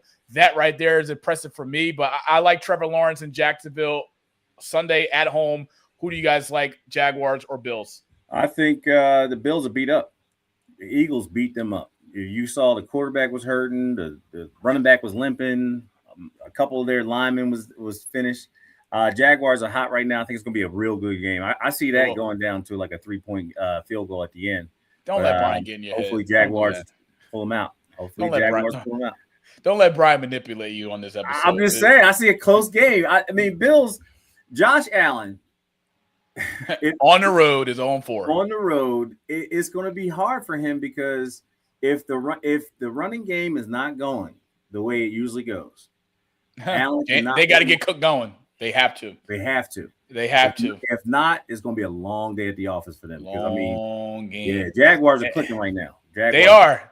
Yeah. And the Jaguars, they have a pretty good offensive scheme. I mean, the Jaguars play action. I mean, oh my God. I mean, Trevor Lawrence can hit you in so many different ways. I mean, Parker Washington, who's had a really good year, his best year so far. Yeah. Travis Etienne Jr. I mean, this guy can catch out of the backfield. He can block out of the backfield. He can run. I mean, this guy's a running back machine. He's had over 1,000 yards this year. Congratulations to him. Yeah. But, man, look, when Jaguars, Duval – give me the Jacksonville Jaguars at home over the Buffalo Bills. And, of course, I'm in the AFC East. Why the hell would I want to see the Bills advance? Those guys suck. Josh Allen suck. The next game I want to talk about, and I'm curious to get your prediction on this, Darryl, because you got a tough matchup, boy, do I tell you. Don't sleep on them. And we got the San Francisco 49ers Bang Bang Niner game coming into Philadelphia. Philly faithful, 4:30 Eastern time on Fox. 12-5 Niners, 11-6 Eagles. Yes, Coach Nick Stefanski. Nick Sirianni. Sorry, I'm thinking. See, I've got me thinking about Kevin Stefanski. Yes. Nick Sirianni took some backlash, Darryl, after not playing his starters in the last game of the year against the Washington Commanders, and the Bears lost on this past Sunday. So had Philly took care of business, they would have been the number 2 seed. Yes. Philly has done this before last year with resting starters. Do you think this is a big deal, or is this just business as usual? We are the defending Super Bowl champions. Am I correct? Yes, you are. Okay. Was Hurts the Super Bowl MVP? Yes, he was. Okay. So we still have those same guys. Keep in mind, the last time we did play, this is going to be nightmares for the 49ers quarterback. Purdy was out. First 2 plays, he was gone. The first 2 plays, he was gone. So was their backup. Our defensive line is trained killers. Our linebackers are the best we ever had. Our corners, I would say 1 out of 2 is one of the best, and our safeties are pretty good. So here's what I'm gonna tell you: it's gonna be a bloodbath. We're gonna hit them. McCaffrey's not gonna finish the game, and I'm telling you, he's not gonna finish the game. Remember, I told you that. But I see a 32-12 game. You got a Kyle Shanahan offense scoring 12 points? Have you lost your mind? Do you know what happens when we punch teams in the mouth? And we're going to punch them in the mouth. Purdy is scared right now. So here's my problem. I hear all that. Defense is great. But your offensive coordinator sucks. And last time I checked, the Eagles in a come from behind situation, I don't know if I trust that. I mean, offensively, you have all this the skill power, and the 49ers, I don't think it's even worth it to bring back Fred Warner. I say let that guy come back next year. But again, it's the playoffs. Yeah. Win or go home. Yeah. Kyle Shanahan is so good in this time of year. So good. And offensively, George Kittle's he's got to have a breakout game for San Fran. I mean, last game it was his first game back against Seattle, and Seattle having the best defense in the league. If Philly can take a sample of what Seattle did against San Fran, Philly will win alone. Defensively alone. And Jalen Hurts can have a bad game. I'm just going to call it how I see it. They can have a bad game. And here's the thing. You saying our offensive coordinator is not good and we're still ranked third. That should scare everybody. And keep in mind, anytime we run a balanced offense, running and passing together, not the opposites of what they did last week, we always win. We're going to have a balanced attack right now. You see how Bigsby's running. Everybody sees how Bigsby is running. He's going to be actually a key piece of what we do, along with Saquon Barkley, because we get our line healthy again. So Johnson's back. Our guard is back. We can sit some of the guys who were just, laying blocks away. We're going to be fine. So, well, this has been I disagree with you in terms of Eagles having a top 3 offense. I don't know what football you're watching. No, I say ranked third team. Oh, in the league. Got it. Offensively, it's been a disaster. But we've had 2 1,000-yard wide receivers. I understand that. Okay. Wholeheartedly. You didn't have that this year. You didn't have Devontae Smith having 1,000 yards. It's actually a simple fix. Oh, you're right. Firing the offensive coordinator. No, here's a simple fix. If it's working, keep doing it. They got guys, as soon as we start running the ball, we average 8 yards. They stop running. You ever notice Darryl, the Eagles this year only convert on third down 34% of the time. Yeah, that's a problem. That's on purpose. Offensively, in total offense, you're ranked 24th. This is correct. It's the lowest offensive rating that the Eagles have had since Jalen Hurts has been there.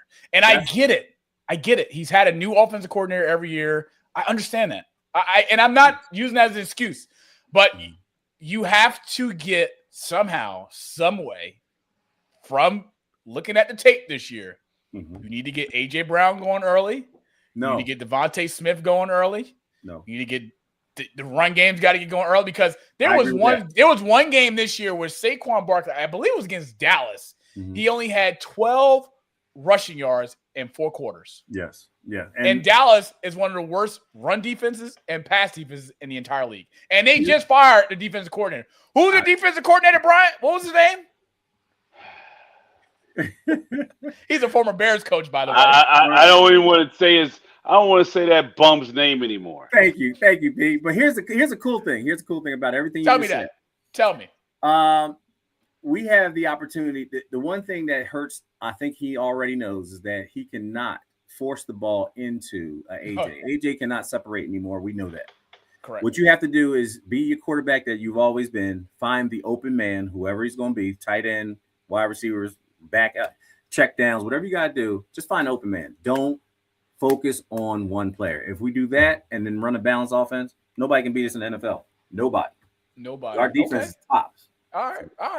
So I'm gonna put Brian on the hot seat. Brian, give me your prediction. B. Who do you like?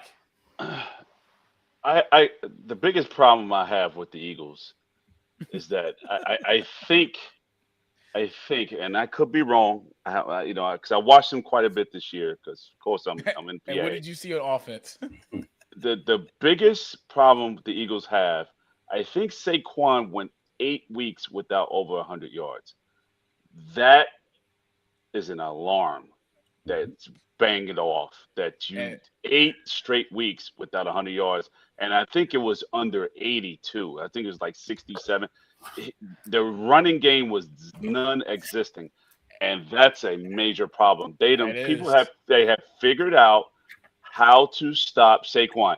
And I said it in the Super Bowl, this is how you stop him.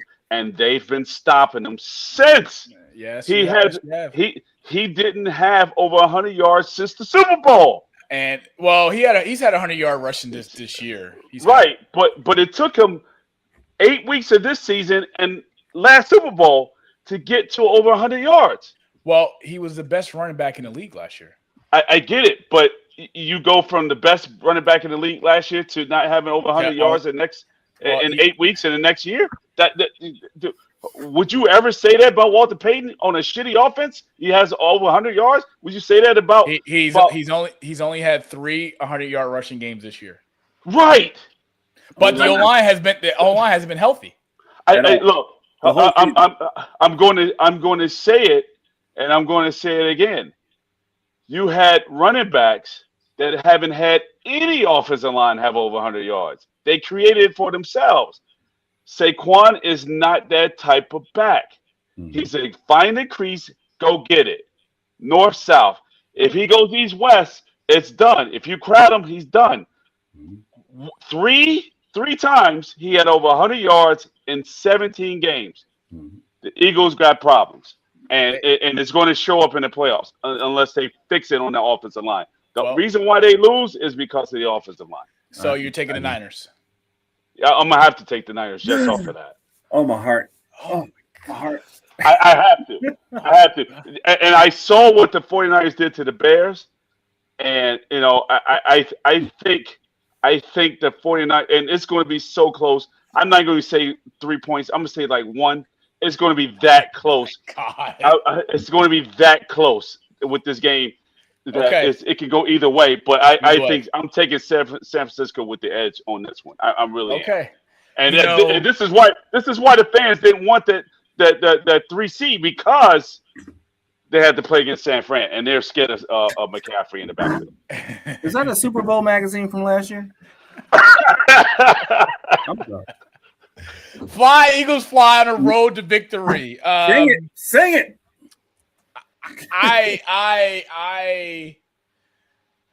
It's hard.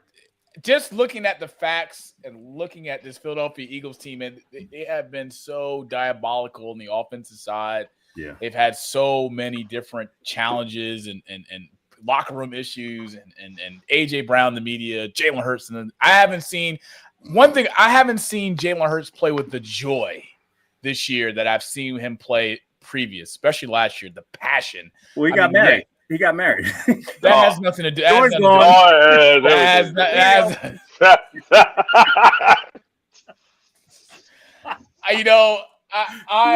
would be. That's it. That's a wrap. So him getting married got to do with it. Oh my God! Yes. Oh man. Woo! Soon as you say I do, all hell breaks loose. It's don't tell him, B. Let him find out for himself. I tried to train that young man. I tried to train. I swear for God, I tried to train him. I tried to. I tried to train him. But it just don't get it. I'm gonna go with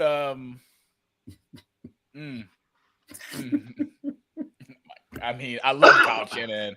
I think he's got one of the best offensive schemes in the league. He can put me at quarterback, and I can go out there and throw for over 27 touchdowns.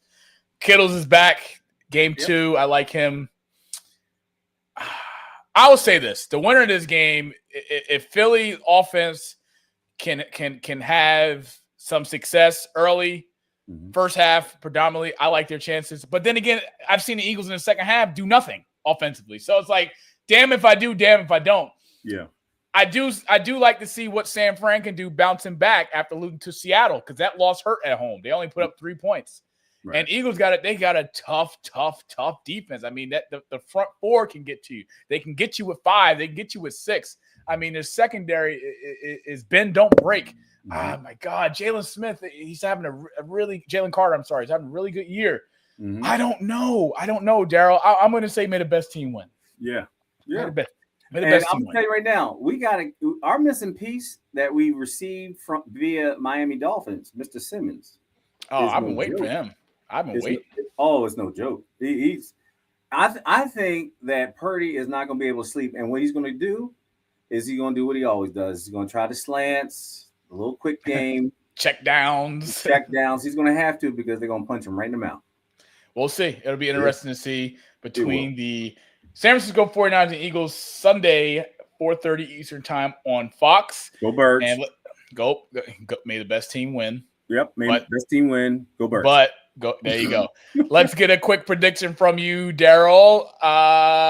Texans on the road going into Pittsburgh. Houston has been one of the hottest teams to end the year, finishing at 12-5.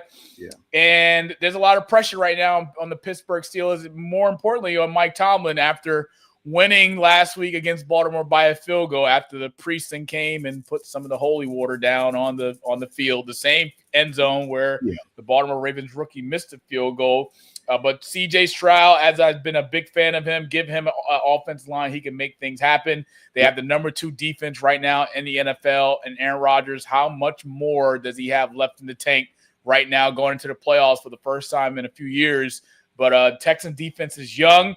Right now, the Houston Texans are at a 54% chance to win this game, but C.J. Stroud having over 3,000 yards passing, 19 touchdowns, 8 interceptions on the year. Nico Collins, 6 receptions, 6 receiving touchdowns. Aaron Rodgers had a pretty good year, 332 passing yards on the year, 24 touchdowns, 7 interceptions.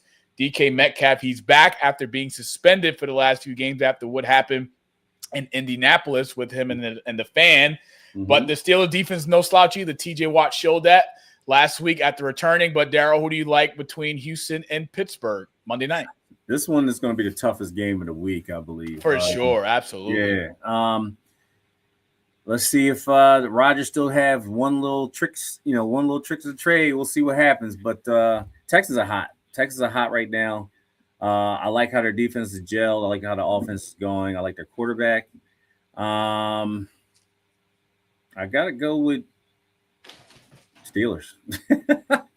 Ironically enough, I think Steelers is going to hold off, and especially with their wide receiver coming back, I think that gives them another lift. Yes, it does offensively, and defensively, Houston being number 2 in the league, they only allow opposing teams to score 20 points or less. So Aaron Rodgers, DK Metcalf, he has to have a game. I mean, he's been suspended. He's got more to prove coming back after letting his teammates down and the organization down, his head coach down. He's got to come ready to play, and I expect the Steelers to come ready to play. I'm gonna lean with C.J. Stroud on the road. I think Texans defensively they can put together a good game plan to stop Aaron Rodgers and go into Pittsburgh and win. I mean, Houston has won some pretty good tough road games this year, and I know the yellow towels will be waving like no tomorrow. And I don't like to bet against Mike Tomlin because I want to see him go out on a good note in his last year in Pittsburgh because I don't think he'll be back next year. That's for sure. But I'm going with the Houston Texans on the road in Pittsburgh. C.J. Stroud, let it ride. Nico Collins, let it ride. Let's go Houston. Bryant, who do you like on Monday night, Texans or Steelers? I got the Texans. The Steelers got too much of a rabbit's foot. They're just, Steelers, and he's doing enough just to keep his job, and he's doing a good job at it. But just can't win a Super Bowl. He's had other players. I don't think he drafts well. He gets some players, and it's time for him to get a rookie quarterback to see what he can do with one to kind of, structure him to where he can become dominant. But other than that, he keep getting these has-beens, and these guys are just getting ready to retire after a while. So Mike Tomlin's got to step his game up. I don't think he can get past Texans, and I think they're pretty good this year defensively. Absolutely. Number 2 in the league, right behind – of course, the Seattle Seahawks. We lost Darryl. We'll try to get him back before we end because right now is Darryl's segment that we put together for him to talk about. But we're almost at the end of tonight's episode, and I want to say thank you for everybody that's come to watch episode 46, our first episode of the new year, 2026. And we got NFL Wildcard Weekend. So we're going to keep this thing rolling, Bryant, because I'm just going to go with the flow. And if Darryl comes back, we can always circle back. But we haven't officially introduced your new segment. That is, it's. I'm be honest, Bryant. It's on a 10-day contract. I'm going to be honest, because your Coach Garvin's hot take has been somewhat of a success through 43 episodes out of 45. And let me tell you something, this new segment that we're going to put together eventually, probably next week or so, it's on a 10-day contract. And if I don't like it, if the people don't like it, I'm putting it in the people's hands. If the people don't like it, it's getting X out, and we're going back to the drawing board and figure something out. But until then, until we put the new segment together, we're going to go with it being Coach Garv's Unfiltered Take, episode 46 edition. Chris, God help us. Take it away.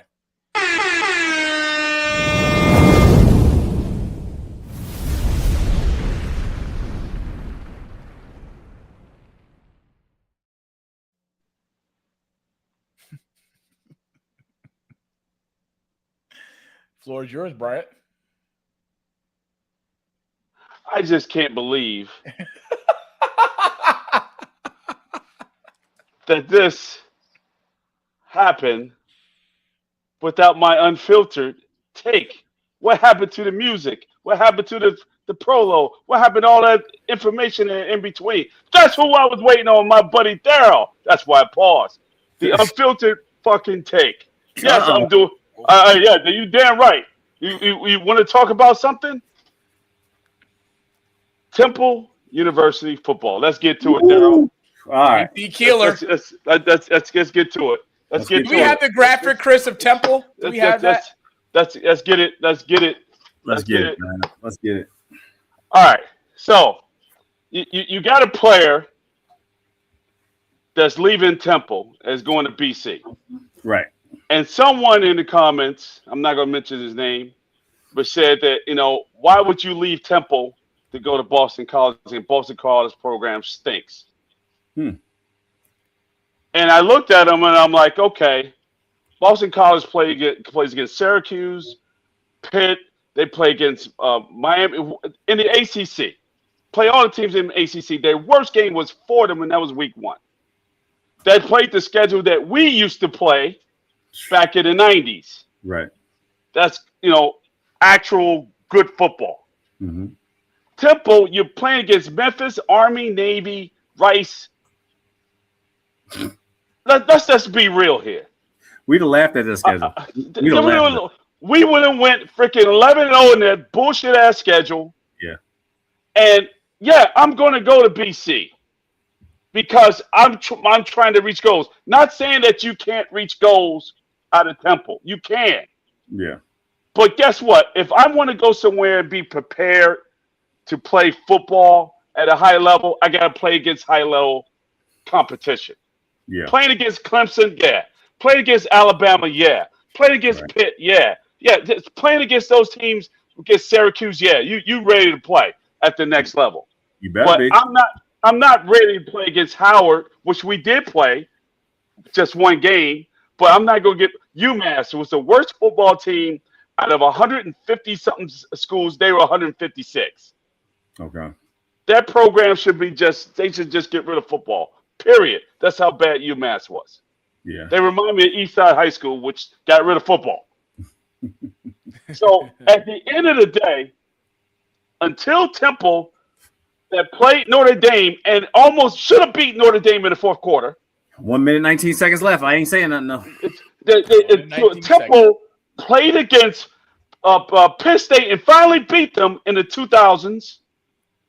You have watered this shit down all the way to nothing. Yeah. But then yet you want players to come here and stay with nothing. And then you want to sit there and tell me to be quiet. No, you hired a president from Drexel which don't care about sports. So you want me to be okay with this bullshit? You want me to donate money to it? Because I'm going to have a lot of money to donate. Right. Within 10 years, I'm getting ready to. You want me to donate money to this shit? You want the players to come back to this shit? You got to be kidding me. Yeah. So if you're not putting this program on the right pedestal to where we need to be, where we want to be as players, and I understand, so the players really fucked up, when they didn't show up for Nadia's thing, and that was wrong. I told Nadia that I couldn't show up the time when Stan was there.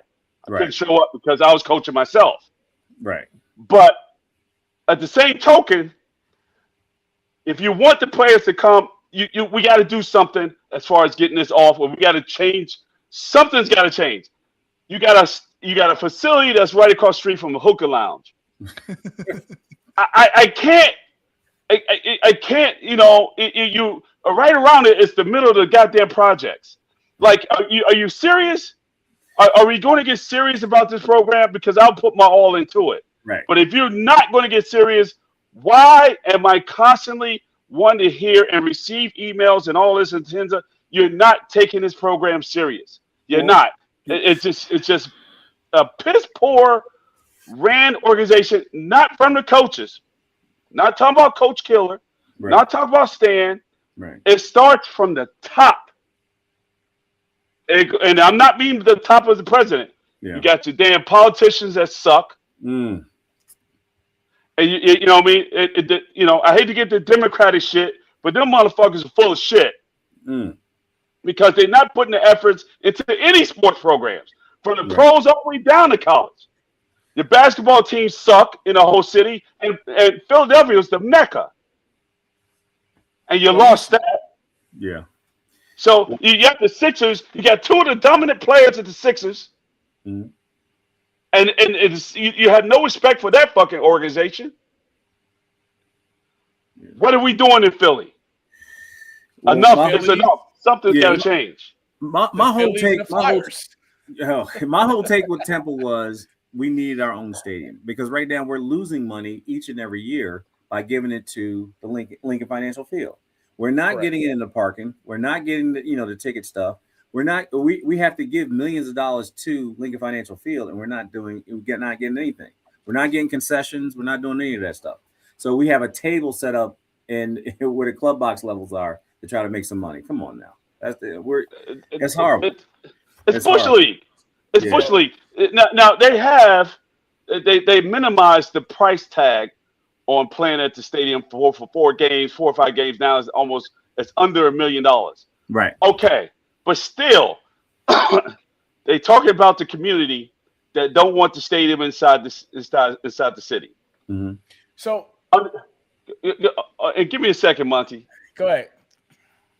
If you don't understand economics, if you build something and you put employment around there and you hire the community around there where they can walk their ass to work and they go home and beautify their neighborhood, mm-hmm. then guess what? You already got the shit in the neighborhood. It's sitting right there on the campus. You're looking at a beat-up football field and a beat-up lacrosse field that shouldn't even be there because all of us got hurt on that bullshit. Mm-hmm. And then you're going to put some bullshit by the hookah lounge. That's disrespectful. I don't give a shit what anybody says. I've never seen anything like it. Even you got University of Houston is freaking dominant their inner city school. You had University of Rice got a big ass fucking stadium in the middle of the goddamn city, and it's just unreal. They don't win too many games, but guess what? People respect the fucking school. Even Charlotte has a stadium. Even Charlotte. Yes, Charlotte, and they ass. Hey, and they suck. And then you got UTSA, which I applaud them because they spent money on NILs, brought in a whole bunch of top tier, and they won a couple years, and then it just dipped off like that because the money left. The coaches took other jobs. That's how the cookie crumbles. But yet you're going to have to be willing to say, you know what? To bring in revenue, we got to bring in positivity. Mm-hmm. And the positivity is going to start with the football team. And we got to come in and bring in top-tier people, top-tier athletes, with the 3-star athletes, all these star rankings. No, you just want to bring in athletes to come in to play. How are you going to win games? And I know I'm going on a rant. But yet, Darryl, you and I know it's hard to win games and be consistent when you got a different fucking quarterback at the helm every single fucking year. Yeah. It's impossible. It's hard to do. It is hard to You do. keep changing quarterbacks at the fucking quarterbacks. A receiver, it takes time to get used to that quarterback. At least take a year. Yeah. Adjustments. Yeah. And we know this. Yes, I got a passion for football. That's why I'm talking like this. Yeah. And it's disgusting to me. And anybody condone the shit that's just going on, I can't deal with it. It's just unbelievable. And to see this conversation that's going on the internet with people that don't know shit and never played frustrates the hell out of me. Yeah. Yeah. I mean, I've had a couple pet peeves with our school, and the one thing that really, really, got to me was I didn't see none of our alumni kids, coming back and keep the tradition going. Miami does, a lot of schools do it because that's just how it is. And I was like, why aren't our kids getting carte blanche and coming back to the program that we actually built? You know what I mean? So I was a little worried about that. The other part was, I'm going to cut you off, but let you go to your second one. There's nothing to come back to. That's deep. That's deep. There's nothing to come back to. What are you coming back to? Yeah. The same shit you left? That's real. Monty, he on point right now, man. I'm just telling you, he's on point right now. I can't even debate with him because nothing to debate about. I think Unfiltered might come back next week, man. I like this. I'm a fan. I mean, look, I think it's also a disrespect to some degree to the University of Temple because literally before this year started, the NBA year, a deal was already announced that the Sixers are getting a brand new arena in 2030-2031 season. Yeah, they don't have to go through the red tape that we had to go through. You know what I mean? Like we're having hearings about land that we already own. Why? That makes no fucking sense. It made no sense. How is that possible? They did it. The community. Yeah. No, somebody pockets are not getting greased. You're adding bleachers to a field that we already own and cutting off one street. And they had an uproar about that. I was like, come on now. So let's just go through Temple's schedule for the year of 2025, finishing at 5-7 for the year. They were 3-5 in the conference. This is Casey Keeler's first year at helm. We know his resume speaks for itself. But in regards to his schedule, we look at Temple. Week 1, 42-10 win over UMass. Week 2, 55-7 win over Howard. Week 3, 42-3 losing at home against Oklahoma. Week 4, losing to Georgia Tech 45-24. Winning in week 5, 27-21 over UTSA. Losing by 1 to Navy 32-31. Beating Charlotte 49-14. Yeah. Beating Tulsa by 1 in overtime, 38-37. Losing to Eastern Carolina, 45-14. Losing to Army by 1, 14-13. Losing to Tulane, who wound up being in the college football playoff, 37-13. And then getting brutalized by North Texas, 52-25. So let me ask you guys this. If you guys were in your playing days in the 90s and you guys had this schedule, what would be your record? 11-0. 11-0. 11-0. No doubt about 11-0. it. 11-0. 11-0. Look. We start off Alabama, Clemson, number one defense in the country. At Alabama and at Clemson. At Alabama, at Clemson. And we were up against Clemson 7-0 going into the second quarter. Yes, we were. We would have kicked the shit out of these teams. Yeah. We had an answer for that triple option that Navy tries to do all the time and Army tries to do all the time. It was a no-brainer. And our coach was Signetti. Yeah. Chilling. We were good. We were good. The only area I ever saw that we messed up was when we played the University of Miami, we played with a freshman quarterback. Yes. I couldn't believe it. I was like, why are we on the field for like 48 minutes? We're on the field for like 48 minutes of a 60-minute game. Like, But no, we would beat everybody. So we had a lot of talent. And we were able to recruit from the DMV, Delaware, Philly, Jersey. That was us. You know what I mean? So we'll see. Something's got to give for Casey Keeler year 2. And he's not the problem. They got two players. One is 6'4" and one is 6'5". I think the receivers, one from North Carolina, That's a 3-star kid, and another one from Sam Houston State. I don't know. Of course, these kids never played, so I don't know anything about them. Because if you can't play at Sam Houston, or if you did play at Sam, I don't know. But if I'm at North Carolina, I'm not leaving North Carolina to come to Temple unless I'm not playing. Yeah, you're not leaving Bill Belichick. So for me, that's like you're going like this, flipping a coin, and you're hoping that you get a 6'4" basketball player that can play. Yeah. But that's on them. I'm not knocking the coaches, the players. I'm not doing it. The administrative, I'm in their ass. Come on, man. Love it, brother. I'm in their ass because you had a shot. You had a shot after what's the coach's name from that's in Nebraska now? Rule, Matt Rule. But yeah, so after Matt left, you had a shot to do this right. You just won a championship. You had a shot to do this right. You should have went and got the right guy, the right money guy, the right guy to put the plans, to keep the plans going. Because Matt Rule's plan was to put the stadium on the campus. You already knew it was in the works. But yet you went and hired the wrong fucking presidents, and then you fired the other presidents, you fired the other vice president, then you bring this worst dickhead in there from Drexel to come in there. Don't give a shit. He didn't give a shit about Drexel basketball.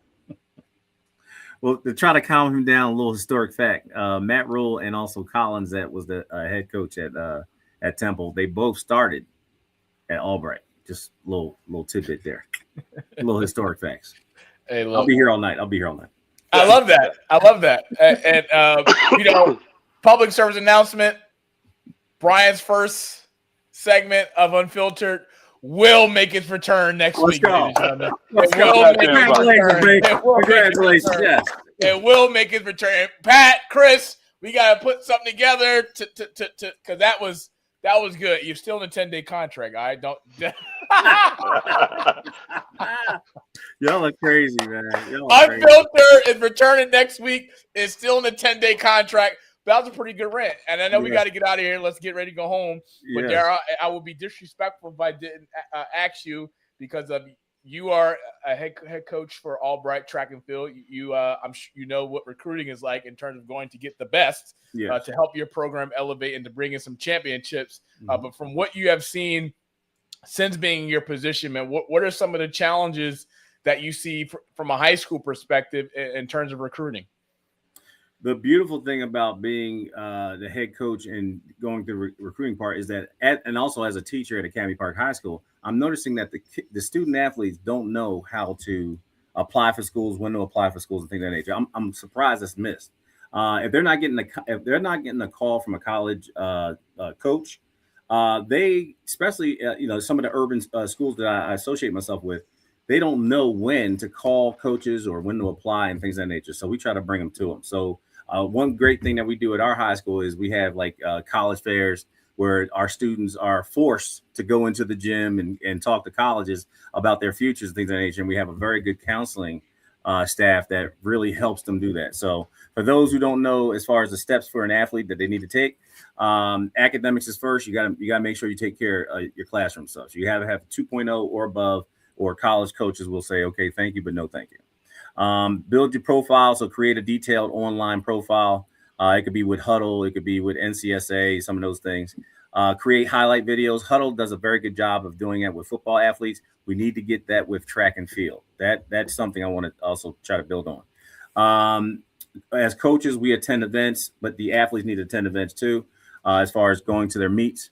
Contacting coaches, they need to also email, contact, call, and reach out to us. I'm constantly going to youth meets, like our high school local meets at the Ott Center and things of that nature, or Lehigh, to try to get new recruits. And also, my brother does a very good job in Virginia and also DC and Maryland, getting those recruits. So if you look at our roster for Albright College right now, we have a lot of student athletes from Washington, DC, Baltimore, Virginia area.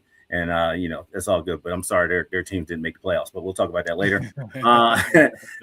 Leverage your high school and your club coaches for recommendations. So you want to get that recommendation from your high school coaches, from your club coaches. Some coaches, I would say about 10%, do a very good job of sending me emails, letting me know about the athletes I need to look at, and then I'll follow up and cooperate with that. And of course, the last part would be social media. Use social media as a point for your presence to make sure you have a clean and professional presentation of yourself. You can put some highlights on there, put some information about how we can contact you, and go from there. So that's basically my tips for high school, but something that you need to work on in reference to recruiting. And I appreciate that you give me some time, Monty. And always, man. Oh, man, we'll put something together for you so you can, share with your social media, your team. That's what we do, man. But what I will say is, what you're not going to do is think what you think you're going to leave here without sending me a care package. I got you. You medium. Okay. I got small medium. For Brian. We're good. Half zip, quarter zip, polo. He's a medium. Something, man. I just want to rep. I want to rep. I got you. You know what? You see, the other one, you got the hat. You got, you have some gear. So I'm gonna send that. Matter of fact, text me your address and I'll shoot that out. I will. I appreciate it, brother. That's what we do, man. But we get ready to get up out of here. But we got 2 more segments to go. Okay. It's our rewind of the week, our first one of the year of 2026. But we're gonna rewind to the 2025. Let's go, baby. Almost out of here. Let it ride.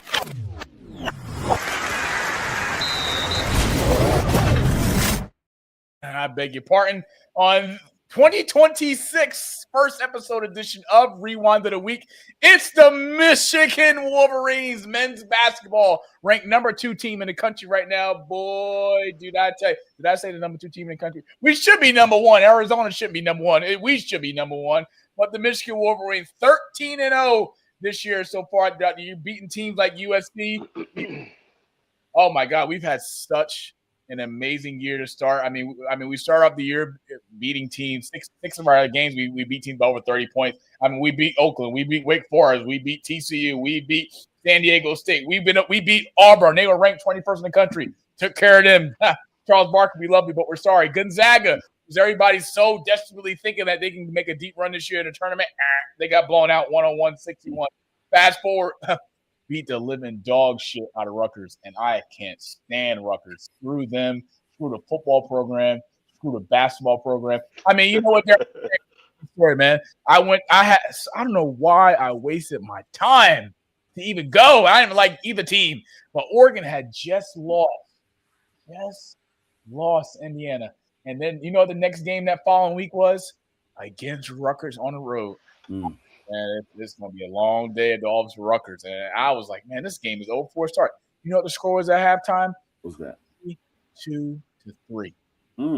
And that's that shit stadium. I mean, you got to park on the other side of the campus. Then you got to catch a shuttle bus that drive you to the campus. And then you got to sit in a long-ass line before you get in the stadium. And then if you got a bag, you got to bring the bag to a certain area where they put the bags in a certain room that you got to get a ticket for to come back after the game. Then you got to go through the stadium and just to sit there. By the time I got in the stadium, it was end of the first quarter. I said, what the fuck? The game's over. So Michigan took care of them 101-60. Go Blue. Randy, I love you dearly, but took care of Villanova at home 89-61. Maryland 101-83. LaSalle 102-50. McNeese 112-71. And USC 96-66. And yesterday was their first game where a team this year has collapsed the deficit, and we beat Penn State by 2 points. But our next game will be Saturday at home against Wisconsin. I look forward to seeing that. And then we got Ohio State, Bryant, on the 23rd of January. Fuck Ohio State. Yeah, I said it. So Michigan, number 2 team in the country. Let's just talk about, Yexel Lonenberg, the 4 for Michigan. This kid is freaking AP Player of the Year watch list. This kid is just fantastic, averaging over 14 points a game. Elliott, our Jersey native, Bergen Catholic, went to North Carolina, but now he's a Michigan Wolverine. Shout out to him. Our bigs, A.D. Mara, he's just been fantastic, averaged over 2 blocks a game. But what Coach Dustin May has done with his organization, Brian, and I'm going to call it organization because it's professional sports now. Let's call it for what it is, collegiate-wise, the NIL. He's been able to come into this year, taking what worked last year, what didn't work, revamp this roster in some degree, and now we're one of the best teams in the country and had a shot to win the Big Ten and to make a deep run in the March Madness and make a run to the Elite Eight. What do you think? Oh, there's no question. I was ranting and raving after the fourth game. I saw him was putting up 100 bean, and then he did it like 7, 8 weeks in a row. I was like, the Duke team of last year didn't do this. They did this a few games. Like I want to say like 3, they put up 100 beans, but this team has put up 7. If they can get back on that streak and put it up 90 and up on 100 plus for the second half of this season, man, it's going to be worth the watch because I damn sure won't miss a game. Damn sure won't, man. We'll see you guys in March, man. Go blue. Hail to the victors. And Chris, I don't know if you like Ohio State in basketball, but January 23rd, I'm going to have my Michigan gear on. We're at home this year, and the basketball team going to take care of what the football team was supposed to do, but our head coach obviously had his mind on other things. Wow. How about that? Coach May won't have those issues January 23rd. Guarantee that, brother. So we look forward to that. And it's time for our last segment of the night. It's Floss and Moss. Just remember, Daryl. Yes. It gets flossy. All right. Uh-oh. Get in between there. Uh-oh. And let's our first one of the year. We coming out with a bang like Unfiltered, baby. Let's go. Floss and Moss.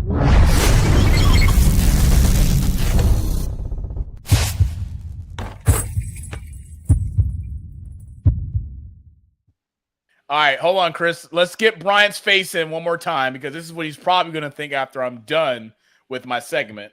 This is what he'll probably think after I'm done in some way, somehow, some degree, fashion, because he's not going to like what I got to hear. But I'm going to go with this first.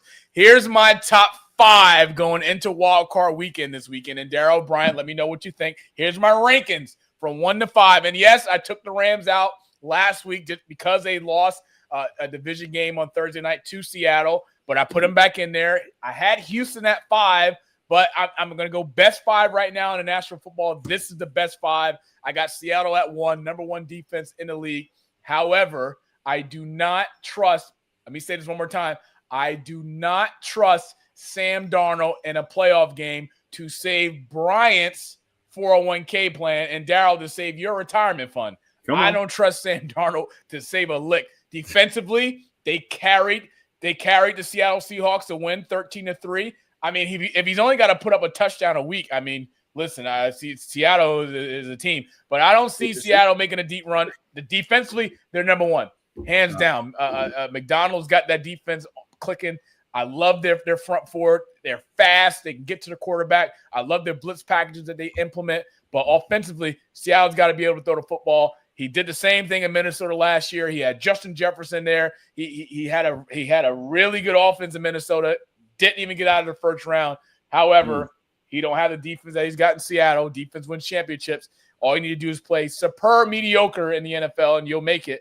I still don't trust Seattle, but I'm going to give them the respect going into the wild card weekend. I got them at 1. 2, I got the Patriots. I'll explain that why later. Moving on to 3, Denver. Bo Nix, yes, impressive. Sean Payton, yes, impressive. But last time I checked, Sean Payton in the playoffs, I don't need to remind the people what his record is in the playoffs and what he's done. I mean, he don't have Drew Brees at quarterback. Bo Nix is there. I'm not ready to put him in Drew Brees caliber yet, but I don't trust Denver either. Even though Denver has only, I believe they only lost 1 time this year at home. If not, they're undefeated. And I got Jacksonville at 4, rightfully so. They've revamped their offense and revamped the organization after not being even in a thought of being a playoff team last year. And I got Rams at 5 just because of what the Rams season has been. Sean McVay having one of the best offenses, top 5 offenses in the league. Matthew Stafford having an MVP season, throwing over 46 touchdowns. They get Devontae Smith this weekend against Carolina. Nakua has had a superb year. They pay the brother when it's time to pay him. And I love what the run game has been for the Los Angeles Rams. This is my top 5. Darryl, I'm going to start with you. If you had to give me a grade, remember, it's flossy. You can pivot. If you had to give me a grade for this 5, what would you give me? I'll give you a nice little C. What? You get a C. Yeah, that's exactly why you're not coming back. That right there. That was your moment to either. How could you not have the Eagles and the Birds? Come on, man. Don't be biased. You got Jaguars. You got the Jaguars over the Eagles. Yes. You have the Broncos over the Bears. Ryan's okay. Exactly. Don't start that bullshit. Mic drop. There's no way in hell. Come on now. I know Chris ain't do that to me. What? Yeah, The Bears don't belong to be in there. no Bears, no Eagles, and you got Jaguars and Broncos. When was the last time Broncos was good? Peyton Manning. 2012, 2013, Yes. 2014. That's okay. That's a little 2015, 2016, 2017. He's trying to clean it up, D. I'm just That's naming right. it. Those are years they were winning. I'm just But saying. These are Monty's top 5. You asked for a grade. I gave my honesty to I you. see. Okay, great. Bryant? Okay, wait, Bryant. Hold on. So hold on, Bryant. Hold on, Bryant. Wait. Daryl, so give me your top 5. I was glad you asked that question, sir. Go ahead and be biased. Eagles won. Oh, hit the music, Chris. Hit the music, Chris. No. Bears 2. All right. Seattle 3. Rams 4. And then I'll put your Patriots at 5. But I wouldn't have. He's laughing. I love it. Let's see after this week. Let's follow up, sir. Let's follow up. We'll spin the block. The block. Yes. He's got Eagles at 1, Bears at 2. Oh my! Even Brian wouldn't agree that. And Bears wait, my top 5 was brought by the home care people, Gia and Mr. Rosari that take care of my pops. You know what I mean? And shout out to Danielle, Navy in the house. That's all I got to say. Brian, give me first. I'll give you a grade of what you would grade me. Well, I give you a freaking C- with that nonsense. But at the end of the day, I got a big complaint because I can't see the freaking list. I don't know what the hell's going on here. I can't see it at all. I'm like, what the fuck is this? That's why I had a problem from the last time. You got the EHAs, you got the Atrios. See, it's not here. But at the end of the day, you already know that I like Seattle. I really do. They're my number one team that's there until someone can figure out how to destroy their defense. Defense wins championships. Yeah. Period. Yeah. I got the Bears at number 3. Oh, I got the Bears at number 3. I do. I got the Patriots at number 2 because of what they can also do defensively. So I'm taking 2 defensive teams because they're helping the quarterback win. I have to do that. The Bears because I'm biased at number 3. Then I got to have the Rams in there at 4, and then at 5 Denver. I just have to have that's my 5, and then to have Denver in there because Denver has a good quarterback. Defensively, they're pretty solid, but not as better than the first 2 teams that I mentioned. 2 things. I don't have the Eagles in there at all because their running game is struggling, and defensively they're hurt. Gotcha. 2 things. 2 things. Chris, give me the drums. Give me the boing. Give me the boing. I need the boing. There it is. 2 things. His first mistake. Key word. Key line in that sentence. Let's underline it, folks. We're all scholars here. Because I am biased. Number 1. I agree, folks. That was terrible. Because I'm biased. Number 1. Number 2. Okay, I'm accountable. Number 2. I like that you put the Patriots number 2. My man. Yeah, appreciate that. Because I'm a realist. Defensively. Oh yeah. Defensively. Oh, yeah. No question about it. Yeah. But shit changes in the playoffs. Everybody plays harder, and Well, it's funny that you say that. It's funny you say that. Because this is my segment now, the last segment. And wait, Chris, let's get the picture back of Bryant because this is what he's gonna think after I'm finished. Don't put. I can't see the damn picture, so it doesn't matter. Darryl can. He's a witness, and everybody that's watching our YouTube stream right now, they can see it as well. Oh yeah. So I can see it. listen. For those of you who don't know, as you can see, I'm a Patriot fan. I've been riding with these guys all year. And let me tell you something, folks. Sunday night on NBC with Mike Tirico, Chris Collinsworth, Maria Taylor holding it down in the studio. I'm sure they'll be at the game. Rodney Harrison, Tony Dungy. Jack Collinsworth, prime time. Patriots playoff football. Woo! I couldn't wait to say that. I've been waiting to say that. Patriots playoff football. Prime time. 8 o'clock against Jim Harbaugh and the Los Angeles Chargers. Now, folks, I will never sleep on Jim Harbaugh because of his success of what he's done for our lovely maize and blue Michigan Wolverines, bringing us a national championship. It took him some years to get it done, and that's including losing Ohio State 6-7 years in a row when Urban Meyer was a coach. But he delivered on his promise and his word, and that's to win a national championship and beat the team up and beat that team called Ohio State. Yeah, he's done that a few times also. However, he's got Justin Herbert. Chargers are 5-3 on the road this year, 11-6. Jim Harbaugh, he'll be prepared. But Jim's pissed off his brother just got fired from the Baltimore Ravens. So there's a lot of things going on up there. But we look at the New England Patriots, America, 14-3, 6-3 at home. Drake May, number 2 in MVP voting. I'm going to give it to Matthew Stafford because of what he's had. Drake May's had a good year, 31 touchdowns, 8 interceptions, the best passing completion percentage in the National Football League. And if you did not know, the Patriots are the only team in the NFL this year to go undefeated on the road. That matters. However, Stephon Diggs has had a really good year. Trayvon Henderson. I mean, this guy had 3 touchdowns last week. I know it's the Dolphins. They suck. I don't like them either. But I look forward to seeing the Patriots win, and I look forward to Patriots winning, and I look forward to the Patriots winning by more than 3. So it's Pats by 7. Let's go, Drake May, MVP.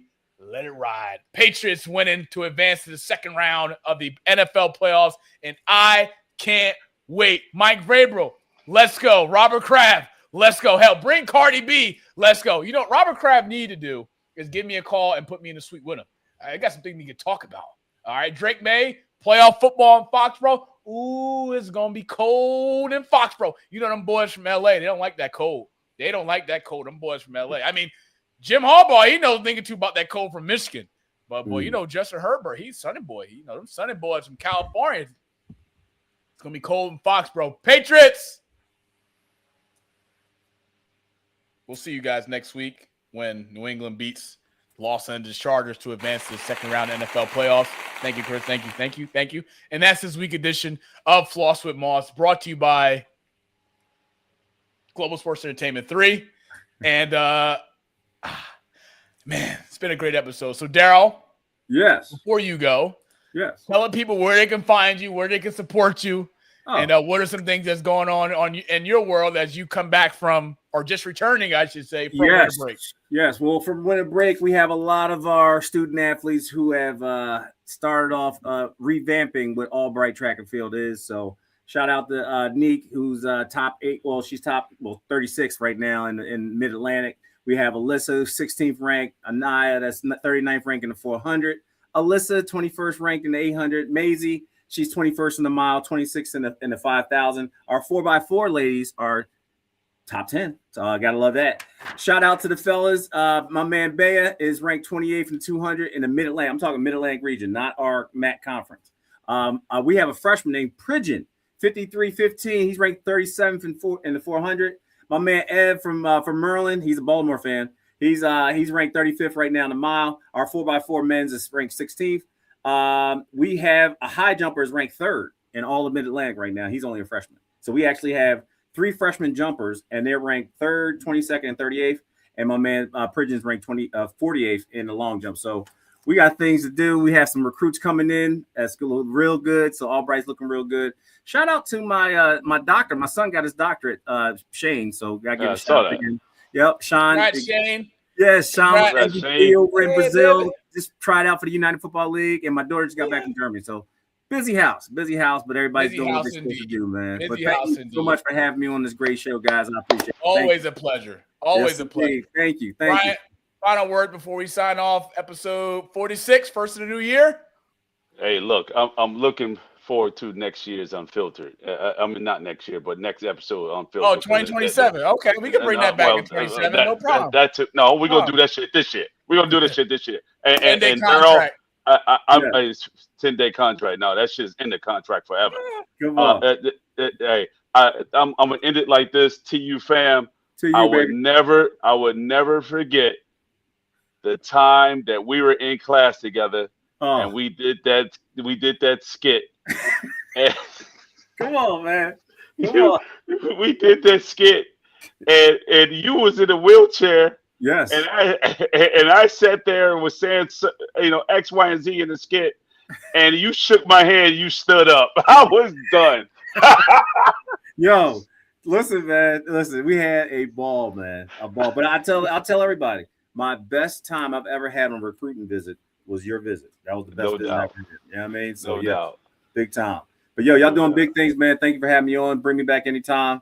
Always. Guys, man. Love y'all. Always. Don't go anywhere because we leave together. We leave together as a got team. you. And happy Founders Day to Phi Beta Sigma Fraternity Incorporated, guys. Phi Beta Sigma! Happy Founders Day on Friday. Happy Founders Day there, Sig. Thank you. Let's go. Let's get it. Love that. If you haven't, please like and subscribe to our YouTube channel at the @rewind_GSC3, as well as follow us on all of our social media platforms at the @rewind_GSC3. Excuse me, sorry. We appreciate all the love and support that you've given us in the year 2025, but 2026, we need your help more than ever to keep growing this platform, keep growing the GSC3 brand, our YouTube channel. We appreciate all the love and support, but we got to keep this thing going. We're going to keep this thing going. NFL Wildcard Weekend, Saturday and Sunday, college football game. We got one on Thursday. We got another one on Friday. Ain't God good. We got a lineup this weekend, folks, and I look forward to seeing how these games play out.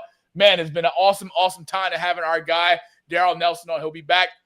Guarantee, but he don't come back until he's in the care package. He don't come back. I got you. Send me your address. I got you. But Brian, what did I say in 25? People's actions has got to align with their words. It's got to align. I like that. I'm gonna give him an opportunity. Gonna give him an opportunity. Yes. Push, pray until something happens. It's been a great episode 46. To Bryant Garvin, Daryl Nelson, to our guy Chris, 1990 Studios. Congratulations on his first newborn, the Dallas Cowboy. We're going to transform that baby to a Wolverine. He cannot be a Buckeye. Ain't a chance in hell he could be a Buckeye because that baby going to grow up with nothing but losing seasons once Ryan Day gets fired at some potential point at some point in time. We love you guys. Enjoy football weekend. Enjoy the college football semifinals. Enjoy NFL wildcard weekend. Will the Bears win at home against the Green Bay Packers? Will the Philadelphia Eagles, the defending Super Bowl champions, defend their home ground and win against Kyle Shanahan and the San Francisco 49ers? But one thing we do know, the New England Patriots are going to win on Sunday night against the Los Angeles Chargers. Guarantee. Drake May. Let's go, baby. See you guys next week. And reminder, this Sunday, pass it by 7. Put it on FanDuel, DraftKings, whatever, baby. Let it go. And whatever you do, take Caleb Williams and throw an interception on Sunday on Saturday night, because that guy, he going to throw an interception. Guarantee he going to throw an interception. Episodes 46 in the books. We'll see you guys same place, same time, Wednesday. 3-5. Let's go, baby. Happy Founders Day. Sigmas. Thank you. Go Mob. And as I always say before I leave, go Blue. See you guys next week.